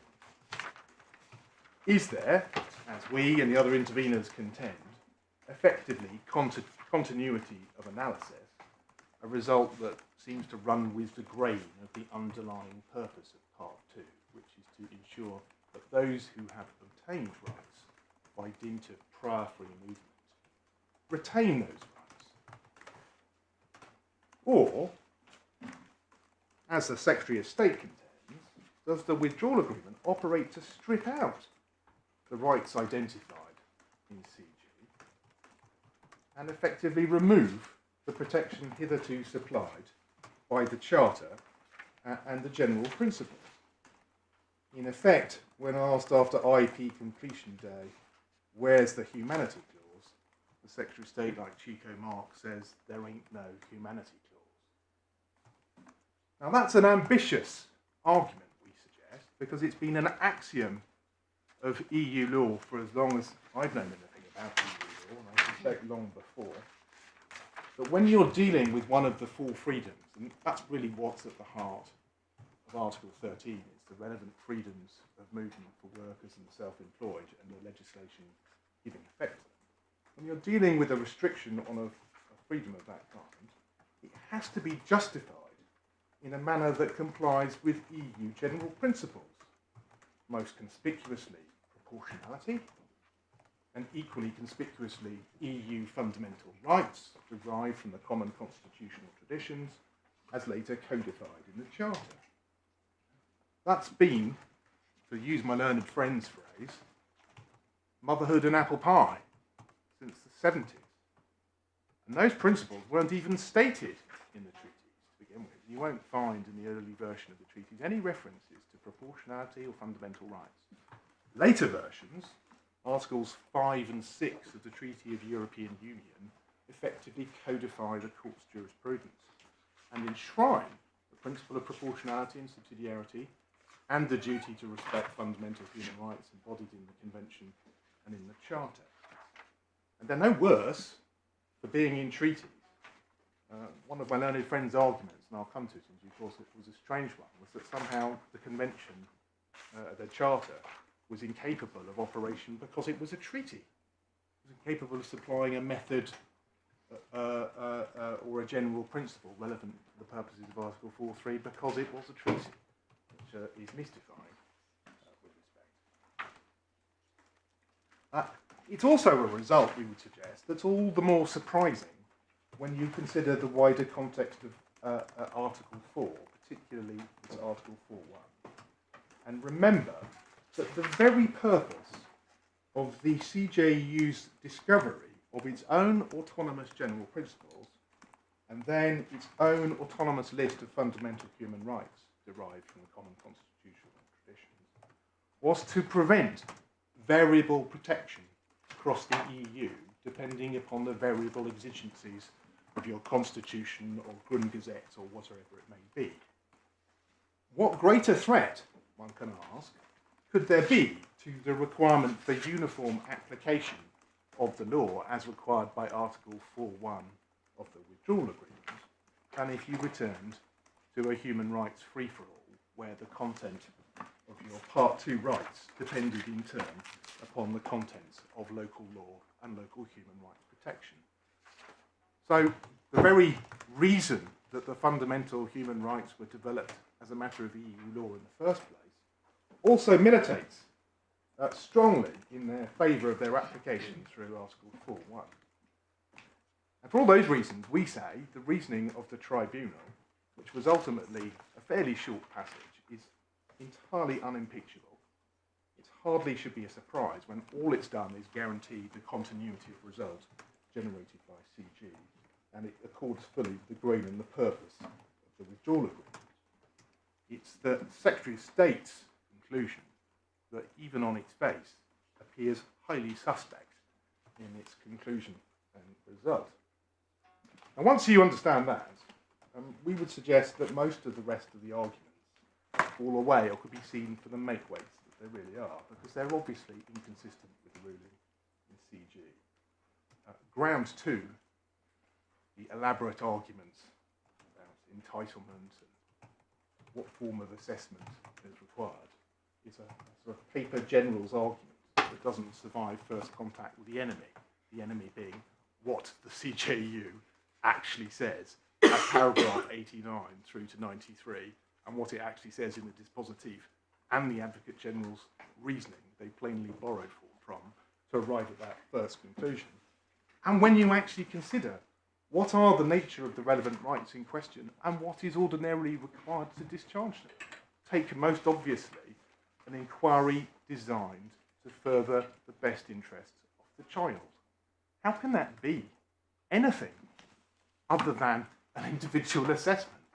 Surely the characteristics and features of the particular child and family unit they're situated in are going to generate different results. An almost emancipated 16-year-old is in a very different position from a 3-year-old dependent upon their parents for care, for food, etc. It can hardly be the sort of one-size-fits-all analysis the Secretary of State suggests it to be. And equally, as a precursor to answering some of the stuff we've heard this morning, it's not some impossible or imponderable exercise. It's a task that the DWP in fact undertakes itself when deciding upon hardship payments for those who've been sanctioned under the universal credit regime. The whole system of hardship payments, as the tribunal reflected in its judgment below, is designed to ensure that absolute basic needs are capable of being met from a certain irreducible income, notwithstanding the person's failure to comply with the requirements of the benefit system. And we'll also see it's exactly the same task that the Secretary of State for the Home Office undertakes when deciding whether or not to grant waivers from the no recourse to public funds system. Because the whole point of the waiver system is you can point to your unexpected destitution as a reason to be released from the requirement not to have recourse to public funds. And funnily enough, one of the most common categories of such application is domestic violence. And so common is it in the case of domestic violence, there's even settled policies explaining how those cases will be dealt with. So this is not in any way new terrain at all. Ground 3, which prays in aid in particular in relation to ground 2, the theoretical support available under the Children's Act as a sort of absolute answer in all circumstances is utterly unreal. The logic of the argument is that the mere existence of Children's Act regimes which can be expected to be operated in conformity with the human rights or EU law obligations means that there can be no duty at all, ever, in any circumstances, upon the Secretary of State for Work and Pensions. And so Mr. Coppell's answer, if he'd answered it directly to my Lord Justice Dingemans' question as to the findings of fact, would have to be whatever findings of fact the tribunal made are irrelevant. They're irrelevant because in law it is sufficient that we have provided this system which will, if properly applied at the end of a judicial review following an ombudsman, yada, yada, yada, yada, will provide the promised payment upon which promise you're expected to live in the interim. That's the answer. It's an answer of a system in which individuals in desperate straits are expected to live on the promise of future payments. And it's simply irreconcilable with the very clear language of the CJEU in its judgment. It sets at naught the obviously emphatic adverbs of currently and actually, and weighs far too heavily the word entitlement, which turns the test on its head. And of course, it's an argument that is impossible to reconcile with the reality of what the Secretary of State does elsewhere. Because if the Children's Act was this kind of panacea for poverty and exceptional consideration in all circumstances, why would there be an NRPF waiver system? There would never need to be an NRPF waiver, because if you had been refused recourse to public assistance, you could, if your circumstances were stark enough, always expect assistance from the local authorities. It's also ultimately impossible to reconcile with the system of hardship payments. If you're being sanctioned for your benefits and you've had your benefits taken away and you're truly in dire straits again, you can go to the local authorities. That wouldn't apply if you didn't have children. There are different provisions other than section 17 that apply for individuals without children. There's the homelessness powers, etc. And then ground 4, I think we heard very clearly from the way my learned friend put it this morning. It's a Wednesbury challenge. That's what it really is. It's not a challenge to the threshold.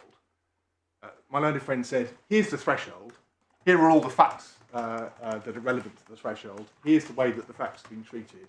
It's impossible to arrive at this result through proper application of the threshold. That is a Wednesbury challenge. And the argument, in truth, is this highly experienced tribunal, composed of a High Court judge and 2 of the most experienced judges in the tribunal system, have reached an irrational conclusion on the facts of this case. And when I take you through the facts, you'll perhaps understand just how outlandish that is as a proposition. So, with that headline introduction, let me tell you the structure of the rest of my submissions. First of all, I am going to show you some of the facts and the evidence. Secondly, I want to take you through some of the provisions of the withdrawal agreement you haven't seen. And then thirdly, I'm going to say something about the general background and context to the EU settlement scheme and its supposedly generous nature, before fourthly, taking you through CG in some detail, with particular attention to the Advocate General's opinion, which I don't think you've been shown by my learned friend. And then I'm going to address Bisley through to Eastleigh, the grounds in turn. So the facts. It's already apparent from the various questions that the court has a very close handle on the facts. So at any point, if I'm wasting your time, don't be short in telling me so. We say that there are, in fact, not only no materially less serious facts than the facts of CG's case, but the facts of this case are, if anything, far starker. And there are 9 reasons why we say that. The first, and it is very significant, we suggest, is that AT herself had been formally economically active in the UK before she became a mother, and she had only ceased to be so due to the violent or coercive control of her partner. You can see that in the relevant witness statements at section 8, page 10 of the bundle, section 13 and section 16. And she was, until the relationship finally broke, part of a durable relationship in which there was at least one economic partner. And she had very close connections to the UK. She had worked here. The UK paid her maternity benefit as the place of her work and would have remained competent for payment of those benefits when she returned to Romania. And her employment only came to an end on the 4th of March 2019. All of this shows a very strong degree of integration in the UK that we say is a relevant factor for any individualised assessment. Secondly, AT, like CG, was housed in a refuge for whose services she was ultimately required or intended to pay. And the evidence is that by the time of her witness statement, she owed £1,080 in ineligible rent, that's rent you couldn't recover through housing benefit, and about £13,000 in relation to rent that could have been met through housing benefit. Thirdly, she had additional financial and other needs due to her HIV status. And in particular, she had dietary needs that she couldn't meet. See paragraph 6 and page 9, and see the last bullet on page 12. Fourthly, and this is critical given the section 17 arguments, she had asked, and I think asked again and again, through the social services, for support from her local authority. And she had been denied, at the time of the relevant decision, any material provision beyond a £40 one-off cash payment. See CJ's witness statement at section 14 and AT's witness statement, bullet 4 on page 12. Oh, and she'd been given some toys and later some winter clothing. There was one post-decision payment, probably irrelevant, of £150, see bullet 7, and then a later donation of winter clothing, and that was it. And the evidential picture is pretty clear. She was trying, however demeaning it was, by whatever means, and wherever she could, charity and local authorities to receive support, and it was minimal. That leads to the fifth point. The demeaning nature of her situation was compounded by, in effect, her complete reliance upon charity. And not just one charity, but multiple charities, having to do the rounds, quite literally, with the begging bowl. Sixthly, AT had been threatened with violence by her former partner and his family should she return to Romania. That's clear from CJ's witness statement at paragraph 8 and AT's witness statement at paragraph 16. And 7, there was evidence in the form it was reasonable to expect. There was some debate about this at the Upper Tribunal as to effectively whether or not we need expert witness statements. And the Tribunal said no, and there's been no appeal on that point. There was evidence that UT's mental health and the development of her child was being harmed by her circumstances. That's paragraph 17 of CJ, page 6 of the supplementary bundle, and it's the passage at 26 onwards in AT's own witness statement. Now, from a best interest of the child perspective, such evidence of the impact of all of this on the child and on the parent with care of that child is obviously critical. Eighthly, all of these circumstances operated in fact to impede AT's attempts to get back to work. See paragraph 36 of her statement, page 16 of the supplementary bundle. And ninthly, and this was the tribunal's own finding, not supported by evidence, again appealed against the Upper Tribunal, but not appealed to here. AT's condition and circumstances were obviously impacted by the fact that at the time when all of this was finding out, we were in the midst of the second COVID lockdown. And that not only hampered any efforts she might make or try to make to return to work, and she'd shown herself to be a person willing to work in the past. That's its relevance. Its relevance is as to how long it might be expected that she would be a burden on the social security system. But it also impeded the likelihood of going through ombudsman and appeals and judicial reviews in the midst of a COVID lockdown. So the evidence shows that she was accruing a very substantial housing debt. It shows that the level of day-to-day expenditure, or the level of day-to-day funding she had for her day-to-day expenditure was less than a third of what she'd get from Universal Credit, which is itself close to being a subsistence benefit. And the evidence for that is in paragraphs 23 and 25 at page 13. And thus we say, and we think the tribunal accepted, that both AT and her daughter, although they had a roof over their head, and although they weren't starving, were being expected to live in conditions of what any reasonable person would call abject poverty. Having days beforehand been part of a family unit that would have attracted the full or substantial part of the gamut of EU-based residence entitlements. The capriciousness of all of this is reinforced by the fact that since the date of February 2021, because of the age of her child and because the child has entered into education, AT now has a teshera right and is entitled to receive benefits, much like the claimants in the linked Barnett case. So those are the facts. Sorry, can you just make the last point again? Since the fact of the decision leading to the Upper Tribunal case, by dint of AT's child's age, she's entered primary education. By reason of that, she's entitled, both under the EU law and it's given effect in, I think it's Article 24.2, which I'm about to show you, of the withdrawal agreement.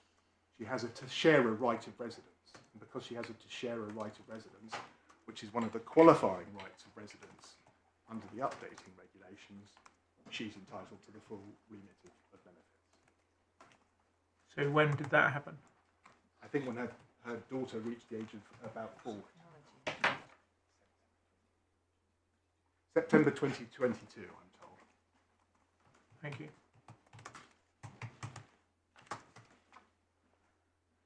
The withdrawal agreement. Can I just start by making some general points about the withdrawal agreement? As you'll appreciate, it has a number of parts with different objectives and different structures. You've got part 1, that deals with gender interpretation. You've got part 2, which deals with citizens' rights in relation to immigration or residence and social security, and which I would suggest is the part, along with the Northern Irish Protocol, that is particularly fixated or focused upon the continuity with certain changes of EU law as it had proceeded beforehand. Why? Because it was plainly a common political objective of the parties to the treaty to ensure continuity and effectively to ensure the fulfilment of expectations of parties who had moved or changed countries of residence, that they would be able to continue to live there, integrated in those societies as they had been before. That was the basic objective of part 2. Then you've got part 3, which is a lengthy part composed, I think, of 12 or 13 titles concerned with the fiddly sort of transitional arrangements, the facts that straddle before and after transition periods, and Articles 86 and 89 on judicial proceedings fall into that category, because they deal with proceedings started before the end of the transition period but continuing thereafter. You've got Part 4, which is the part, quite a short part, that effectively gave rise to the transition period, and whose basic effect is to ensure the total continuity of all EU law, not just citizenship law for those who've moved, subject to certain qualifications, and I'm sure you'll remember what they were, like no UK judge in the CJEU or the General Court, no votes in the Council, withdrawal effectively from the political instruments of the EU while the corpus of law continues in effect. You've got the incredibly tedious financial provisions in Part 5, and then you've got a miscellany of provisions in Part 6 called institutional and final provisions, and you've got the Northern Irish Protocol. Now, perhaps as an oversight, what you don't have that appears in Part 6 is Article 158, which contains the power to make a reference to the CJEU for up to 8 years in relation to any question relating to the interpretation or application of Part 2 of the withdrawal agreement. And that's what makes Part 2, and for that matter, the Northern Irish Protocol, which has a similar right of reference in Article 12.4 of the Northern Irish Protocol, so very unusual. So strong was the requirement for continued continuity that here alone there was to be, and is to be, and is, a current role for the CJEU to ensure effectively the continued uniform application of community law. And that is a very strong pointer in my submission as to how Article 4, and in particular Article 4.1 and 4.3, are to be understood to be applying in relation to Part 2 of the withdrawal agreement. Because the very presence of a right to refer tells you effectively something very significant about what the parties understood to be the significance of uniformity in relation to those two areas. Now, Part 1, it's in Authorities, tab 13, and we can pick it up at page 208.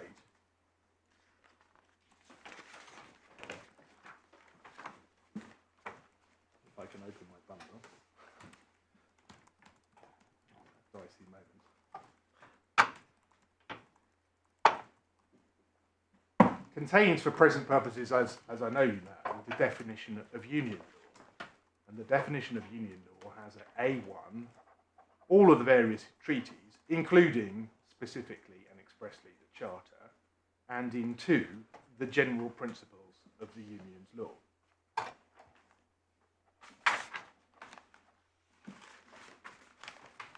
That does mean that there is, as my Lord Justice Dingemans has exposed, a degree of aridity about some of the arguments, which seem more directed ultimately at a requirement that the case was analysed by reference to the principles rather than the much loathed, at least in some quarters, provisions of the Charter.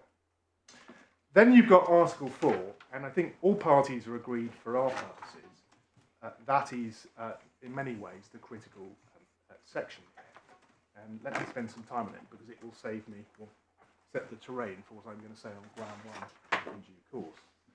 First of all, you have Article 4.1. The provisions of this agreement and the provisions of union law made applicable by this agreement shall produce, in respect of and in the UK, the same legal effects as those which they produce within the Union and its member states. Now that is a separate and independent obligation of same effect, or concurrency of effect, or uniformity. And uniformity of result has long been a preoccupation of EU law. It is an obligation of result that is independent of, informed by, potentially discharged by, but not exhausted by, what then comes next afterwards, accordingly. And the accordingly provision effectively provides that one of, perhaps the principal means by which that will be achieved is by use of the technique of direct effect. But direct effect does not exhaust the contents of paragraph or article 4.1. If it was intended to do so, it would be very differently expressed. Now, to this end, my learned friend cited the Alistair decision and the paragraphs at 61 and 62 in the speeches of Lord Stephen. I must confess I found this a submission that was very hard to follow, because he said that the two sentences that seemed to me to do no more than provide a very high-level summary of the article were some form of clear indication that the real purpose of the first paragraph of Article 4.1 was to give effect to Article 288 of the old Treaty Functioning of the European Union. Well, my learned friend must be a mind reader, if that's the case, because it's completely impossible to discern any such intent. The words 288 don't appear anywhere. There's nothing that gives any tell in the language of the text or in the language of Lord Stephen's summary that's what he's thinking about. And for what it's worth, having set out these two provisions in paragraphs 61 and 62, they appear nowhere else in the rest of his very deep and learned judgment about the Northern Irish Protocol. This is considerably beyond making bricks without straw. This is making bricks without straw or mud. There's literally nothing in this submission other than prestidigitation. So there we have a clear obligation of uniformity of result. It is relevant for the reasons identified by the tribunal, and I'll come back to that, but it's relevant also for a further point that my learned friend introduced that wasn't advanced below, which is about the interaction between Article 4.1 and Article 89.1, because he suggested that the result in CG was binding on the UK, but the UK alone. And our submission is, no, that's a lex generalis in Article 4.1, and it gives way to the lex specialis in Article 89. And yes, it's true that Article 89 is directed at the UK, because it's only the UK that has any question as to its continued entitlements to make references under Article 267. Extant member states don't need that provision, because they can continue to refer questions about all treaties within the compass of the Article 267 power, which they continue to refer. And if the subject matter of a question referred was such as to raise questions for other member states, it would lead to the absurd situation where the result was binding on the UK, but not upon the other member states affected. And that's not some chimera. Of course, there are some questions, like infraction proceedings, has the UK been breaching its obligations in 2018 that concern only the UK. But there are other questions capable of reference that call into direct play the mutual obligations of the relevant parties. Miss Ward and I were involved in this course in a case a couple of weeks ago of exactly that kind. Was it the Belgian authority or the UK authority that was responsible to pay for social security? Now, as it happened, we were all agreed that that question couldn't be referred because of the date at which it had arisen. Had it arisen in present facts and present dates and been referred pre-transition period, the result would have been equally binding on the Belgians as it would have been on the UK. And the reason it would have been is because Article 4.1 has separate and meaningful content. It's a requirement of uniformity of result. And you would arrive at a situation where the ruling is binding. That was a case that generated some rather sad and geeky conversations in the I bet. I bet. I think we were told 4 or 5 times how impossibly hard the case was, and I was tempted to say, welcome to EU social security. Yes. So that's Article 4.1. Article 4.2 simply says that the domestic courts in the UK need to be properly equipped with powers to give effect to these obligations, and that's been done by Section 7A of UNA 2018. And then Article 4.3 is in 3 parts.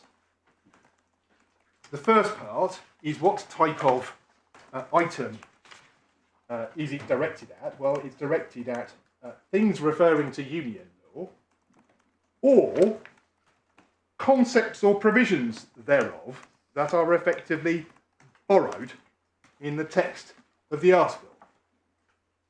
And I'm going to call these Lego blocks, because what's really going on is that bits of EU law are taken like blocks of Lego to construct something that looks a little bit like, or quite a lot like, or indeed some instances exactly like, the bits of EU law that existed previously.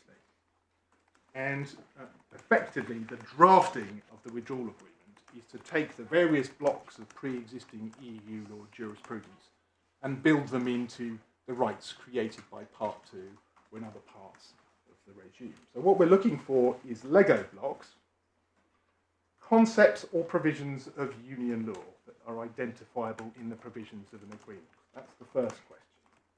The second part of it is to tell you what you're required to do. You're required to interpret or apply the provisions of the agreement building on those Lego blocks. And interpret or apply means you're using the standard EU canons in order to approach the meaning of or understanding of what the Lego blocks are. And then apply means, well, it must mean, if nothing else, subject to the safeguards that EU law will provide to limit powers.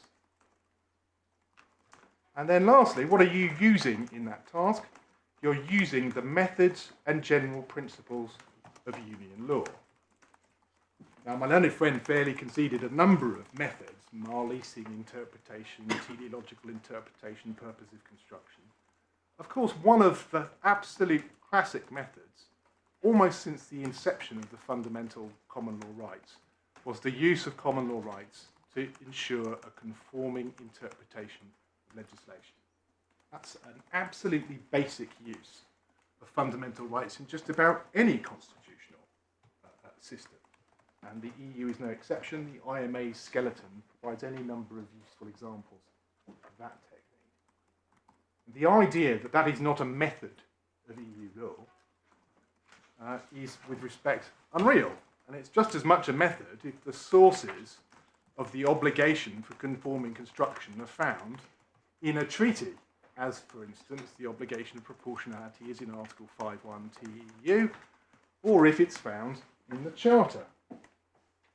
In any event, the position is absolutely clear in relation to general principles of EU law. They're to be used in the conventional fashion to interpret and apply the relevant Lego blocks. And we're all agreed that Articles 1, 4 and 7 of the Charter represent effectively codification of general principles already identified. I noticed a silence from my learned friend in relation to Article 24. I'm not sure whether that was deliberate or not, and whether it's conceded that that too is a general principle of law, but I would suggest that the Chavez case, that I will show you momentarily, puts that question beyond doubt.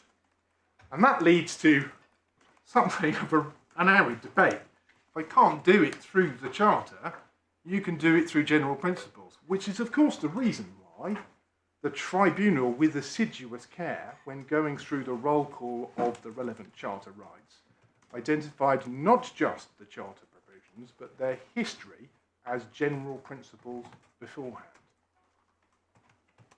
And my learned friend didn't suggest anything in relation to that was incorrect.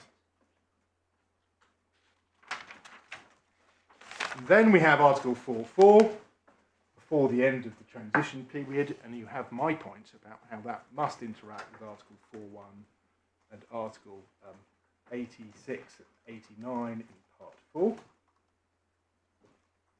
And then we come to Part 2. Now the starting point here is the definitions in Article 9, because this is the first really, really clear indicator of Lego block provision construction. Look at the definition of family member, which is absolutely critical through the structure of Part 2.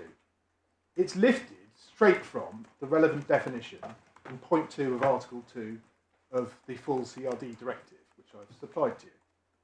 It's quite a narrow definition. It's spouse or registered civil partner, and dependents in the descending line. Then there's definitions of frontier workers, similarly defined by reference to the treaty rights, host states, states of work, etc. Can I ask you to note in relation to family members, however, that in Roman 2, it's persons other than those defined in Article 3.2 of the CRD. Now, Article 3.2 is an interesting provision, and its operation is relevant to a number of points in this case. It's the provision to ask effectively for somebody outside the nuclear family to nevertheless be treated as part of the family unit because of the relationship of dependency or because of the durability of the relationship between the parties. And it differs from the other rights in that it requires a decision of acceptance after a full investigation of the facts by the member states. So in community jargon, and forgive me using the jargon, it is a right that even within the scheme of EU law is constitutive. In other words, it requires a decision by the relevant member state. And that leads to it being differently treated in the scheme of the article. Because then when we come to Article 10, personal scope, you'll notice, first of all, that the terms in personal scope are set extremely broadly. The relevant provision for us is 10.1a, union citizens who exercise their right to reside in the UK. This is how it's put, in accordance with union law. Very widely indeed. Before the end of the transition period and continue to reside thereafter, it's those individuals who are within the personal scope of provisions for our purposes. And you can see in E, family members, as defined, also have rights, and they're basically to reflect the similar derived rights that family members would have had under the scheme of rights. Can you please note 10.2 and 10.3? 10.2 basically proceeds straight from the question of scope to the question of entitlement to reside. It's not a scope provision at all. It says that if you've already received a decision that you are a family member under Article 10.3, then you shall retain your right of residence in the host state. And it's actually the first of all of the residence rights provided under the directive. And then 10.3 is an interesting provision. Paragraph 2 shall also apply to persons falling under points A and B who have applied for facilitation of entry and residence before the end of the transition period and whose residence is being facilitated by the host state in accordance with its national legislation. So if you've asked to be treated as a family member but the transition period has come along, your entitlement still remains. Then you have the non-discrimination rule in Article 12 that basically corresponds in width and intent to the old article, or to the current Article 18 TFEU, it says so in terms. And then you have the provisions of Article 13. Now, I'm happy to make a start on this, or entirely with my lady's hands. Would you like me to? No, my watch says 12:56, so perhaps we'll have it all of a piece after the shorter journey. Great. All right. Very well, thank you very much.